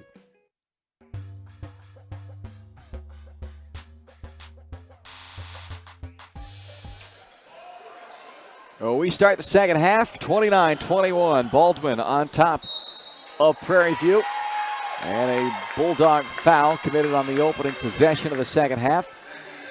It is on Joey Zimbecki, his second. So that's Zimbecki, Carr, and Darnell, each with 2 now for Baldwin. Conitzer gets the start in the second half for Prairie View in place of their normal starting point guard, Zach Thies, who still has his warm-up on over on the bench. Thies had 3 first-half fouls. Josh Robbins also has 3 for the Buffaloes. Inside they go to Walker, and there's his 10th double-double of the year as he scores the bucket and draws the foul on Sam Darnell. That is 3 on Sam. And Walker to the free throw line. 10 points, 11 rebounds tonight for Walker. Yeah, it's tough for Sam from his perspective. It's like, what do you want me to do, really? But played pretty decent defense there. Walker able to power through him. Got Zimbecki coming late into the lane there. They didn't like that. Free throw misses from Walker, and Baldwin brings it up with a 6-point lead. 7.5 to go, third quarter. We're just underway, second half. Baldwin trying to win their second straight after an 8-point win last Tuesday, I should say, against Metro Academy. They have a home date with Ottawa on the schedule this Friday night. Nice play inside to Mahaffey, who comes curling around the top with a wide open look. Now the bounce pass feed by Carr. It's a perfectly drawn up play there. Mahaffey coming off couple picks and nice bounce pass from Carr, like you said. It's easy. Carr with 3 dimes to go along with his 14 points tonight. Conitzer on the baseline. Rebounded and put back in by Walker. A dozen rebounds to go along with a dozen points. It's a 6-point game. Carr drives in, floats it over top of Walker, not there for him, but able to track it down as it's tapped into the corner. Carr with a reverse this time, rims out.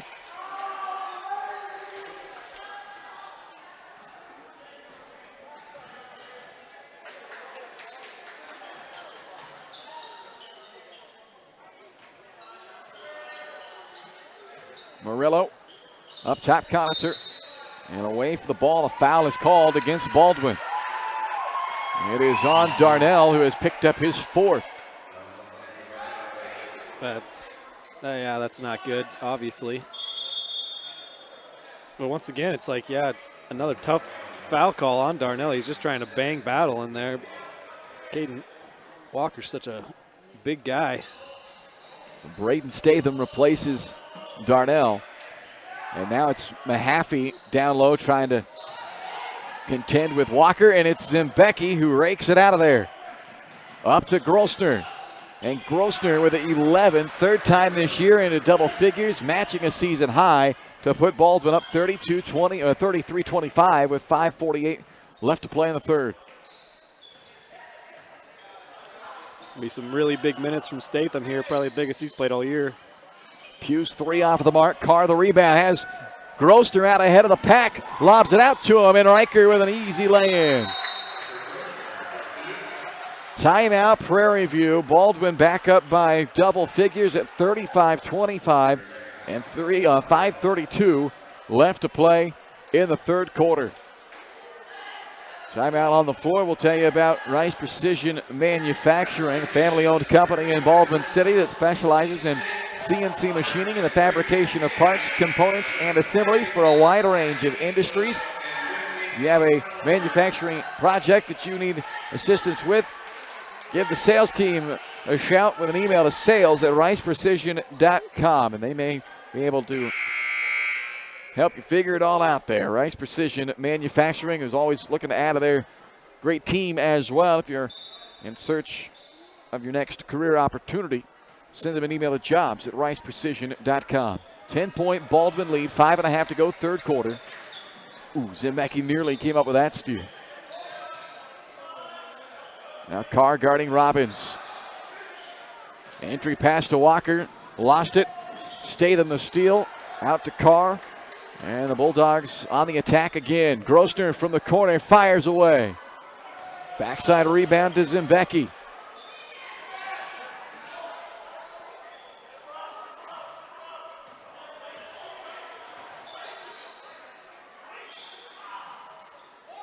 Joey may have gotten away with a travel there.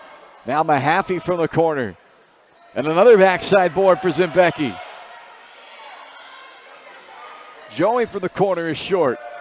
Tapped out, still loose. Walker finally corrals it. It's excellent effort on the boards, though. Attacking that offensive glass, both Zembecki and Mahaffey not giving up on the play. Carr reaches in there and takes it away from Murillo. Coast to coast for the layup and a foul on Pugh. 3-point chance for Carr, who just continues to excel on the defensive end. He's getting really good at converting those and ones, too. Heads to the line for his 12th free throw attempt of the night. And caps off a 3-point play to push the Baldwin lead to 13. Largest lead of the night for the Bulldogs. Quick trigger in the corner with Cooper Conitzer. Out of nowhere with a couple of threes tonight for Prairie View.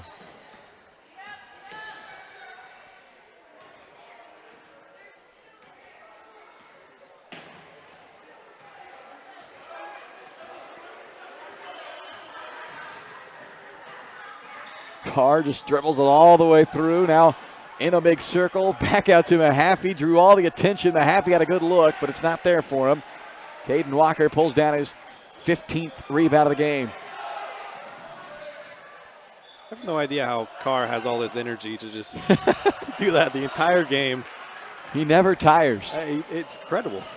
Mahaffey keeps it himself after grabbing the rebound and goes right to the bucket, draws the foul, and he'll head to the free throw line. I like the aggressiveness Mahaffey's been playing with tonight.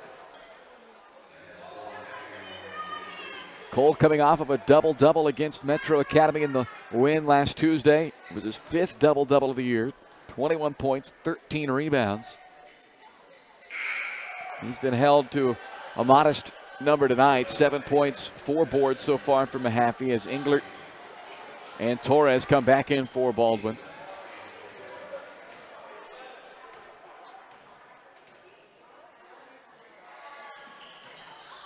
Over 2 at the line. Murillo the rebound.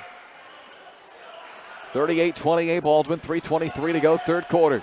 Pugh rising fire from the right wing. Not there. And Statham down with the rebound. Nobody stops. Carr kept it all the way. Had it blocked right back down into his lap. And then relocates to find Torres for 3. Nice stick-to-itiveness from Carr there, finding Torres. Once again, if you get a wide open shot, go ahead and take it. Robbins, the up and under, scoops it in with the left hand.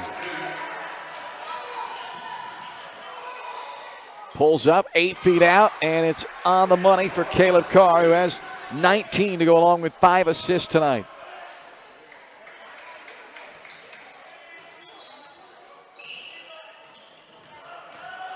Robbins attacks. And a blocking foul called on Caleb Carr, his 3rd.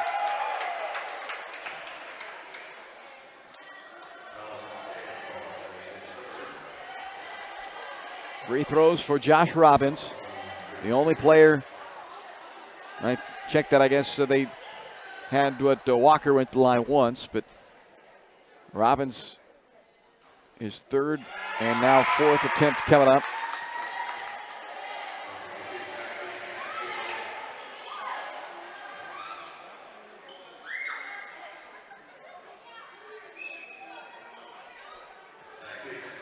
Grossner Zembecki back in. Carr stays on the floor after his third. Bulldogs pulled Darnell with 4 fouls earlier in this period. He picked up 2 fouls just basically back to back. But despite one of their top rebounders stuck to the bench, Baldwin has been able to not only maintain the lead, but they've actually grown the lead. Sits at 11 right now with 2.5 to play in the third. Carr for the right wing, way off the mark that time. Good hustle by Zembecki, but it's last touched by Joey, so Prairie View takes over with 2:20 left in the period, trailing 43-32.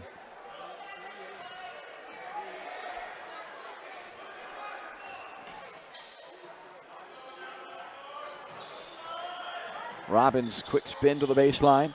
Leaves it back out for Thies, who's in the second half after starting the half of the bench. Had 3 first half fouls, and it's been a frustrating night for Thies. That is Walker who commits the loose ball foul after the miss. 3 now on Caden Walker.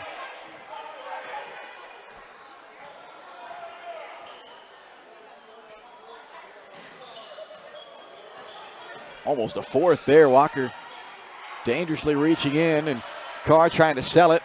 Didn't get the call as Walker boards the miss. It's an important last minute and a half here, this third quarter, though. We talk about it from the other perspective. If you can get it under 10, it just feels better going into the fourth quarter. It'd be nice to see Baldwin try to extend it. Mahaffey with a block shot. Here's a chance. Coast to coast, but left it short. Braden Statham with a follow. Well, you mentioned, Ryan, that Braden Statham was going to have to play some important minutes with the foul trouble for Sam Darnell. And Statham now 2 points, 3 boards, both those season highs already for Statham, who is giving Don Blanchett some good minutes off of the bench here. He's been super solid at each end of the floor. Zembecki called for the foul as he tried to block the Morello shot from behind. That is Joey's third. Couple of free throws for Gabe Morello. 15 foul against the Bulldogs with 1:08 left to play, third quarter.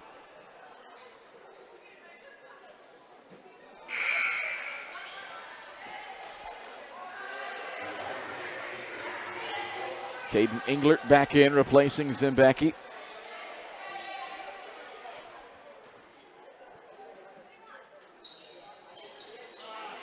And Statham with another rebound. Had it knocked out by Thies, but they say it ended up last touch by Baldwin.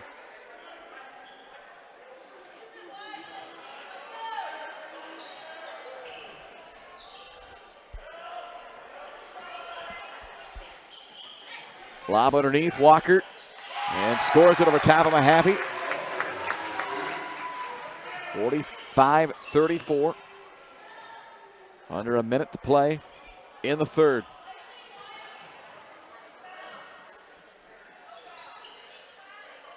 Grosner working on a season high 13 points tonight, gives it up to Carr, and now Don Blanchett takes a timeout with 40 seconds left in the third. We're back in a moment. You're watching Bulldog basketball on Baldwin Sports Live. For unbeatable service from a company you can trust, there's only one choice. Clint Davis and the One Choice Heating and Air Conditioning team have the expertise you need when it comes to the comfort of your family. Not only will they get the job done right, but they'll explain the preventative maintenance needed to avoid those costly emergency repairs. To schedule a free quote, call 785-393-9329 and join the Preferred Maintenance Club for special discounts. One Choice Heating and Air Conditioning, the one and only choice for the comfort of your family.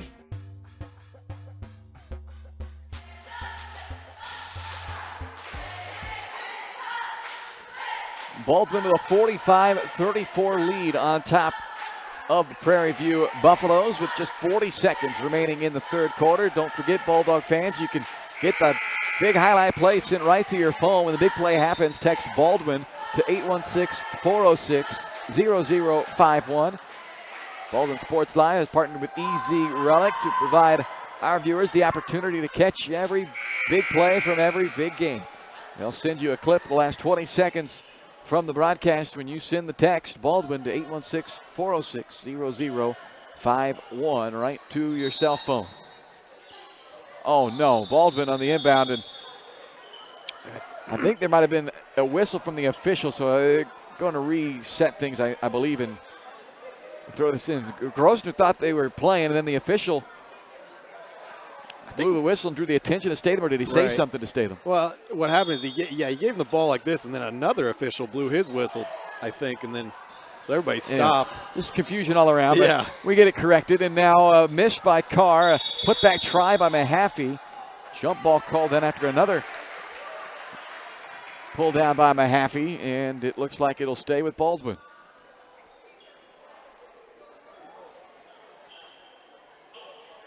So now 33 seconds left in the quarter. Somebody's been sweating on the ball. Hate that. Mahaffey. Not there for him. Murillo the rebound. 25 seconds left in the quarter. Prairie View trying to trim this underneath of double digits. Underneath to Walker. The pass a little off the mark, but Walker able to get it. Now Thies back inside to Walker, the right block, and he runs into Mahaffey and commits his 4th foul. With 8 seconds to go in the third, Caden Walker now with 4 personal fouls. It could be a big-time momentum change there. Even though Baldwin kind of has the momentum. Carr with 5. Drives, scoops, and scores with 1 second to spare. Watch out, cheerleaders. A bullet thrown to the other end by Thies and nearly took out one of the young ladies. 47-34. Baldwin leads as we go to the 4th on Baldwin Sports Live.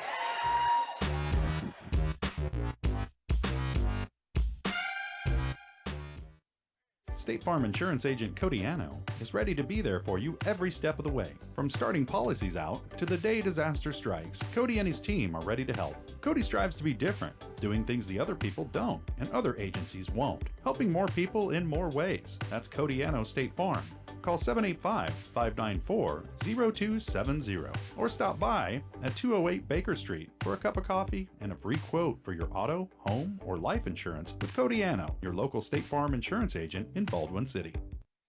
Morningstar Care Homes is looking for the next members of their team of compassionate caregivers. If you're a certified nurse's aide or medication aide or interested in becoming certified with company reimbursement, apply today and join the locally owned care team at Morningstar Care Homes. Offering paid leave, health, dental, and vision insurance and a low 5-to-1 patient to caregiver ratio. Apply online at morningstarcarehomes.com/careers or call 785-594-2603. Positions available in Baldwin City, Ottawa, Fredonia, and Neodesha.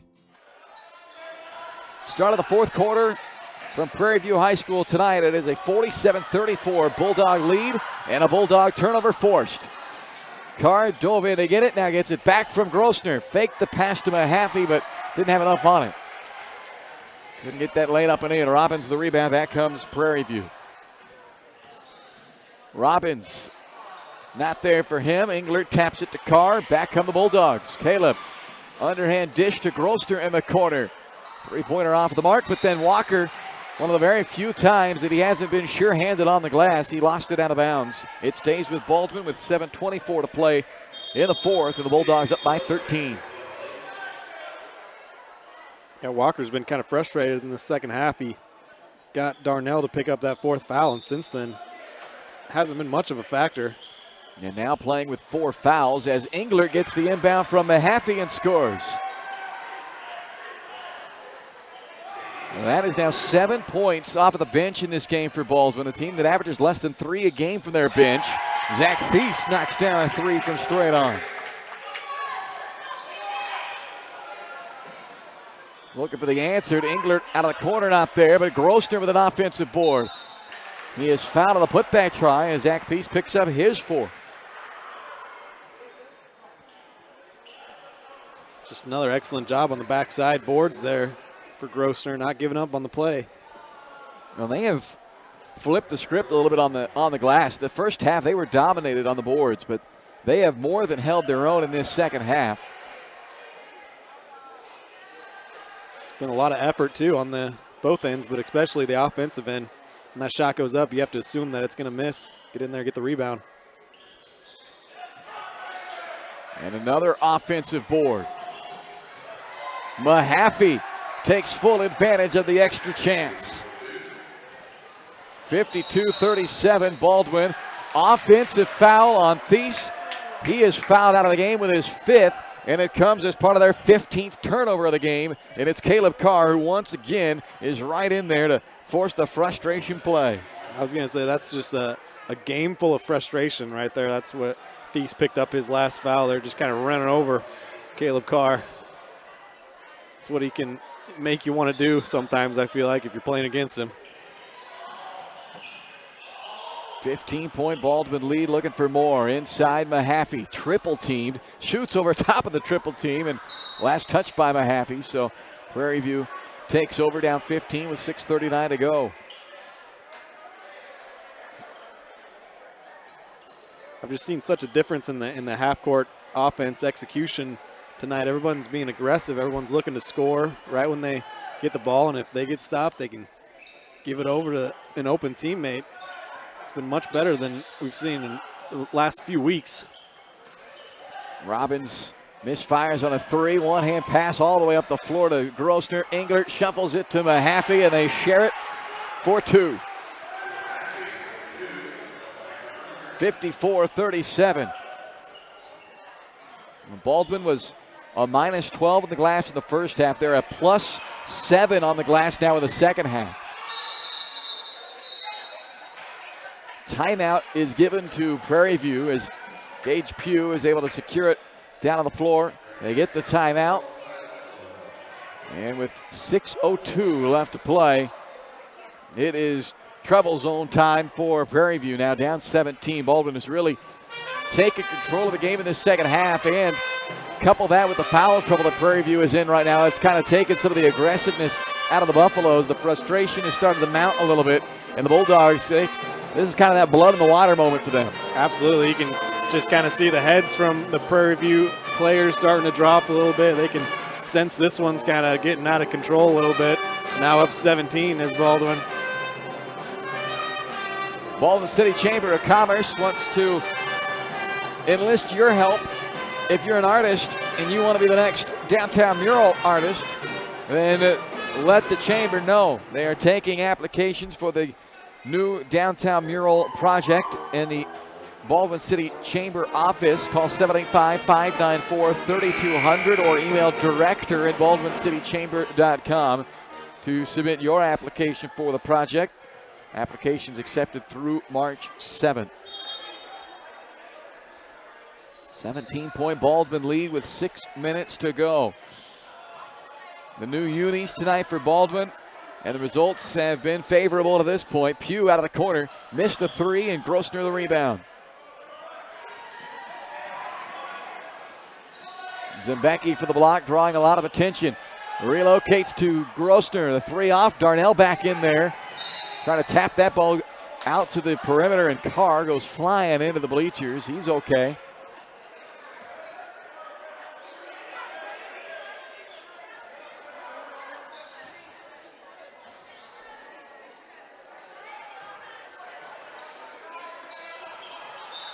Walker not ready for that one. Robbins fired it right past him. Yeah, you can just see kind of the body language from Prairie View. They're getting pretty disappointed in themselves. Got to give Baldwin all the credit in the world. They've taken this game right to the Buffaloes. Carr with one of the few turnovers tonight there for Baldwin. They have had just 3 turnovers in this game. Average 17 a game coming in, so that has been another huge key for the Bulldogs in this game, and that's a foul on the Buffaloes there as Cooper Conitzer just put 2 hands up and checks Carr to the floor. That was like a hockey check. Yeah. It puts Carr at the line as that is 17 fouls on Prairie View. Carr is 7 out of 12 at the line of the game. It's been another typical Caleb Carr night. 22 points, 5 assists, 3 rebounds, and I don't know how many official steals he has, but he's got to be up there at around a half dozen or more. Absolutely. 7th 20-plus point game this year for Caleb. I don't even think he's sweating, to be honest. He's like, which not even tired. Doesn't seem humanly possible with the effort he exerts. Just a constant nonstop motor. Probably got fouled there, but they let him play on, and Robbins the rebound. Stripped again by Carr. Zembecki lobs it back up to Caleb with an easy finish. It's just been a clinic defensively from Baldwin tonight. Boys and girls, you have to say, overall, It's been very, very nice to watch. The lead now 21 for Baldwin. Caden Walker adds to what's been a very good night statistically for him, but it hasn't come without some frustration, especially in this second half. But Walker now up to 16 points and 17 rebounds. Grosner gets a good look. Darnell battling with Walker for that board, but ends up out of bounds off of Sam. Talon Torres back on. Grosner checks out. With 14 points tonight from Riker Grosner. Season high for Riker, his previous high of 11 against Lewisburg. Pugh from the corner. Swishes in a three, and they get 58-42. Torres can't answer it. Mahaffey, though, on the offensive glass, had it blocked from behind by Robbins.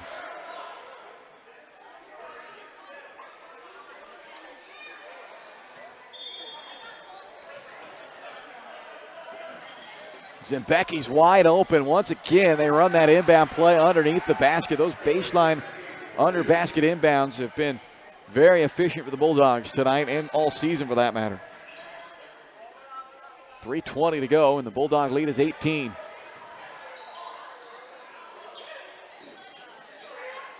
Konitzer. Mahaffey the long rebound. He's one board shy of another double-double. 13 points to go along with 9 boards as he lays it in on the 6th assist by Carr.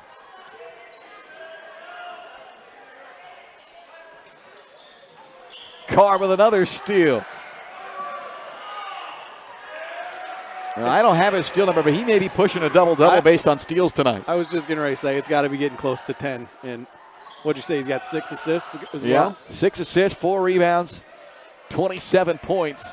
And, I mean, it's got to be getting up there close to 10 steals tonight. Pugh, another 3 out of the corner.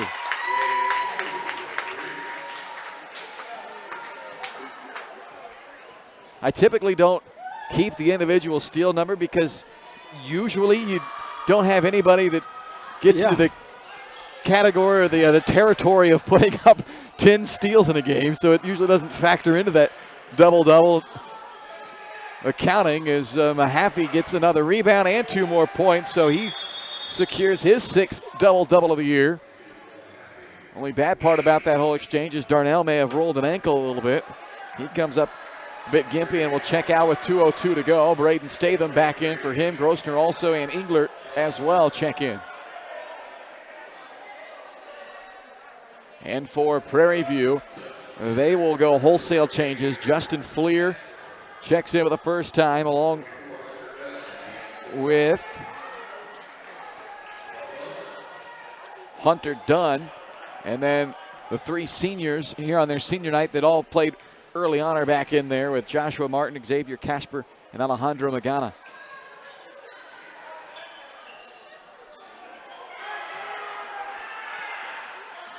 Well, Carr's out of the game, but I was going to say, but the steals keep happening, and they do. Zembecki, Grosner. Had it knocked away, I guess, from behind, and it will be Baldwin basketball. And now Garrett McLaughlin and Ryder Nye check in for Baldwin.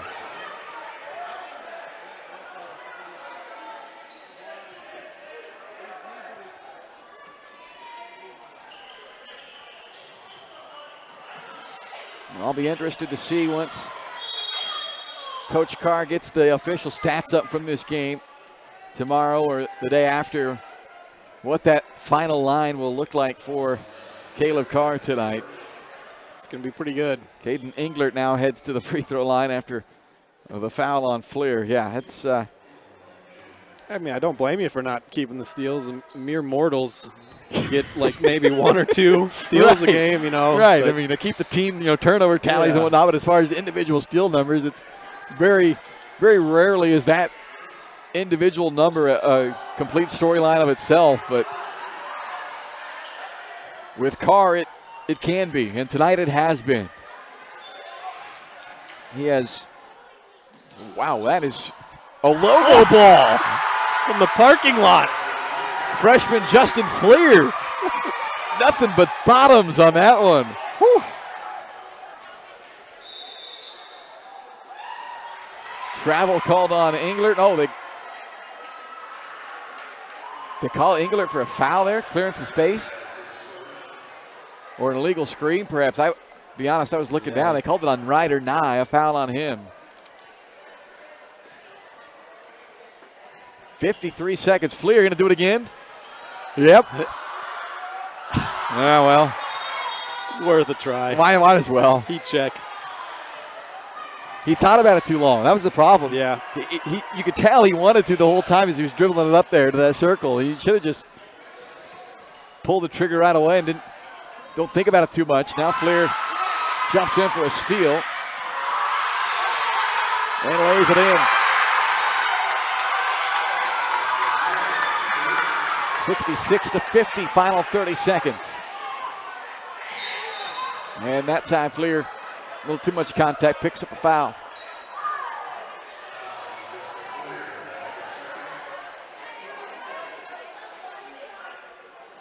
Ryder Nye will head to the line. Just his 3rd free throw attempt of the year coming up here. He's 1 for 2 on the season. Freshman for the Bulldogs. And Magana the rebound.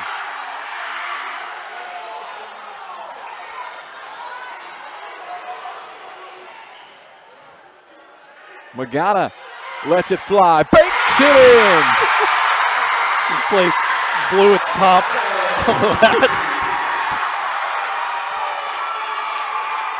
Well, good for the young man on his senior night. His first points of the year on senior night on a banked-in 3. It's not often you get a standing O on when the visiting team comes in and wins by 13, but we got it tonight.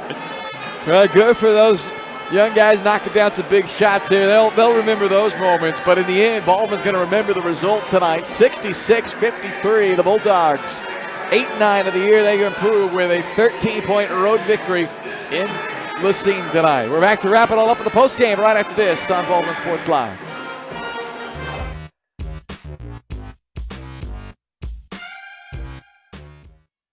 For unbeatable service from a company you can trust, there's only one choice. Clint Davis and the One Choice Heating and Air Conditioning team have the expertise you need when it comes to the comfort of your family. Not only will they get the job done right, but they'll explain the preventative maintenance needed to avoid those costly emergency repairs. To schedule a free quote, call 785-393-9329 and join the Preferred Maintenance Club for special discounts. One Choice Heating and Air Conditioning, the one and only choice for the comfort of your family. Trindle Lumber Company is the go-to stop for every do-it-yourselfer and professional contractor. They carry a wide variety of plumbing, electrical, and hardware products, along with a vast selection of windows, doors, and paint. Their full-service drive-through lumber yard has what you need for every project and offers free estimates and professional delivery.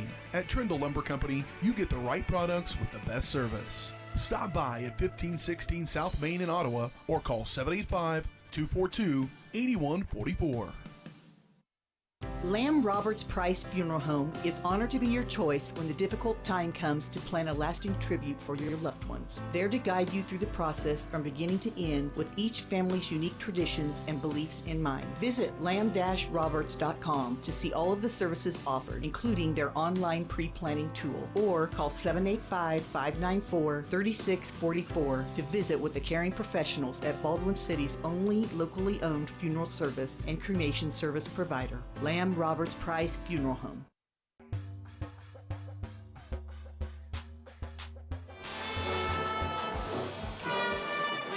Welcome back to Prairie View High School and the Baldwin Sports Live post-game show. 66-53 your final tonight. The Baldwin Bulldogs with a road victory to improve to 8-9 on the year. Prairie View dropping to 7-10 with the loss as the Bulldogs pretty much lead this one throughout. We had two early lead changes. Baldwin was up 1-0. Prairie View took their one and only lead of the game at 2-1. Baldwin took it right back at 4-2 and led the rest of the way, leading by as many as 11 in the first half. It was a 7-point game at halftime. The Bulldogs pushed that lead up into double figures again, leading by as many as 13 in the third quarter. And then in the fourth quarter, they just took over. And they led by as many as 22 at one point in that fourth quarter. End up winning this game by 13, 66-53, as Prairie View scored the final 8 points of the game to make it look a little closer in the end. But Baldwin really never in doubt in this game, and they were able to do it with the defensive side of the floor. Caleb Carr with just a master course tonight on man-to-man on-ball defense. I don't know the official number. We'll wait to see when the stats get posted here the next day or two what his official steal tally is in this game, but he had to be pushing close to double-digit steals in this game. He had 27 points to go along with a half dozen assists and 4 rebounds as well. So just a monster game from Caleb Carr. Second straight game with 27 points for Carr as he leads the Bulldogs to victory tonight. But it was certainly more than just Carr, as they got great efforts across the board. Riker Grossner with a season-high 14 points tonight for Baldwin, and he kind of set the tone early for Baldwin. 8 first-quarter points for Grossner. Really got the Dogs going in this one. Ends up with a season-high 14. Cole Mahaffey with his 6th double-double of the year, 15 points and 10 rebounds tonight. Braden Statham off the bench, pulled down a career best 4 boards to go along with 2 points as well. Caden Englert got in the book with 2 points. Talon Torres knocked down a 3, and Joey Zembecki added 2 as well. Prairie View led by Caden Walker, who put up an individual stat line that's another big one. 16 points, 17 rebounds. It's his 10th double-double of the year. 16th game this season with double-digit rebounds. They played 17, and he has 16 with double-digit rebounds. So he had another huge night. It was a bit of a frustrating night for Josh Robbins as the Bulldogs held the Buffalo's leading scorer to just 10 points tonight. He averages 16.5 per game and only 5 rebounds as well. Zach Thies, another guy that they frustrated all night long. He ended up fouling out of this game as he had to contend with Caleb Carr all night long, and that is a errand that nobody wants. And he ended up fouling out with 7 points, just 1 assist in this game. Came in averaging over 5 assists per game. Cooper Conitzer knocked down a couple of threes. Justin Fleer hit a logo ball from near midcourt. And Alejandro Magana with his one and only bucket of the year for the senior on senior night for Prairie View. So they had a few things to smile about late. Some of the guys who don't get a whole lot of playing time at the varsity level came in and made some memorable plays for the Buffaloes. Overall, though, it's a night that they are not going to fully look too fondly on as they do fall in this game. But Baldwin, new threads tonight, Ryan, and we said before, look good, play good. They look good. There was no question about that, and they played pretty well as well tonight. Yeah, I mean, first of all, the jerseys look great. I love them. I like the black. I think there's too much purple out in this area, so black jerseys look great. But, I mean, what can you say about Caleb Carr tonight? He was incredible offensively, defensively, but it wasn't just him overall. It was a good team performance. Both boys and girls, you can say, both had a really good team performance tonight, so yeah, I mean, Bulldogs going home, about an hour trip back home to Baldwin, and it's a happy one. So it's always better when both boys and girls can both get a win on a night, and be back at it on Friday against Ottawa, right, at home. So.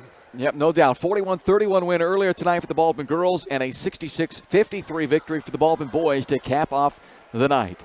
We'll be back at it. 6 o'clock is the scheduled tip time for the girls game, and then the boys will follow like normal on Friday night back home at the Doghouse against Ottawa. Rematch of a not-so-friendly trip down to Ottawa earlier this year. The Bulldogs, both boys and girls, lost to the rival Cyclones earlier this season back on January 11th, but they'll look to exact some revenge coming up on Friday night, as both the boys and the girls will also look to run a win streak to 3 in a row after they both pick up victories here tonight. For Ryan Hilmer, I'm Bryce Kessler. So glad you could join us here tonight on Baldwin Sports Live. You've been watching Bulldog basketball on your home for the Bulldogs, Baldwin Sports Live and BaldwinSportsLive.com. You've been watching the Baldwin Bulldogs on Baldwin Sports Live. Baldwin Sports Live is brought to you by Kelly Neufeld, Farm Bureau Financial Services, Baldwin State Bank,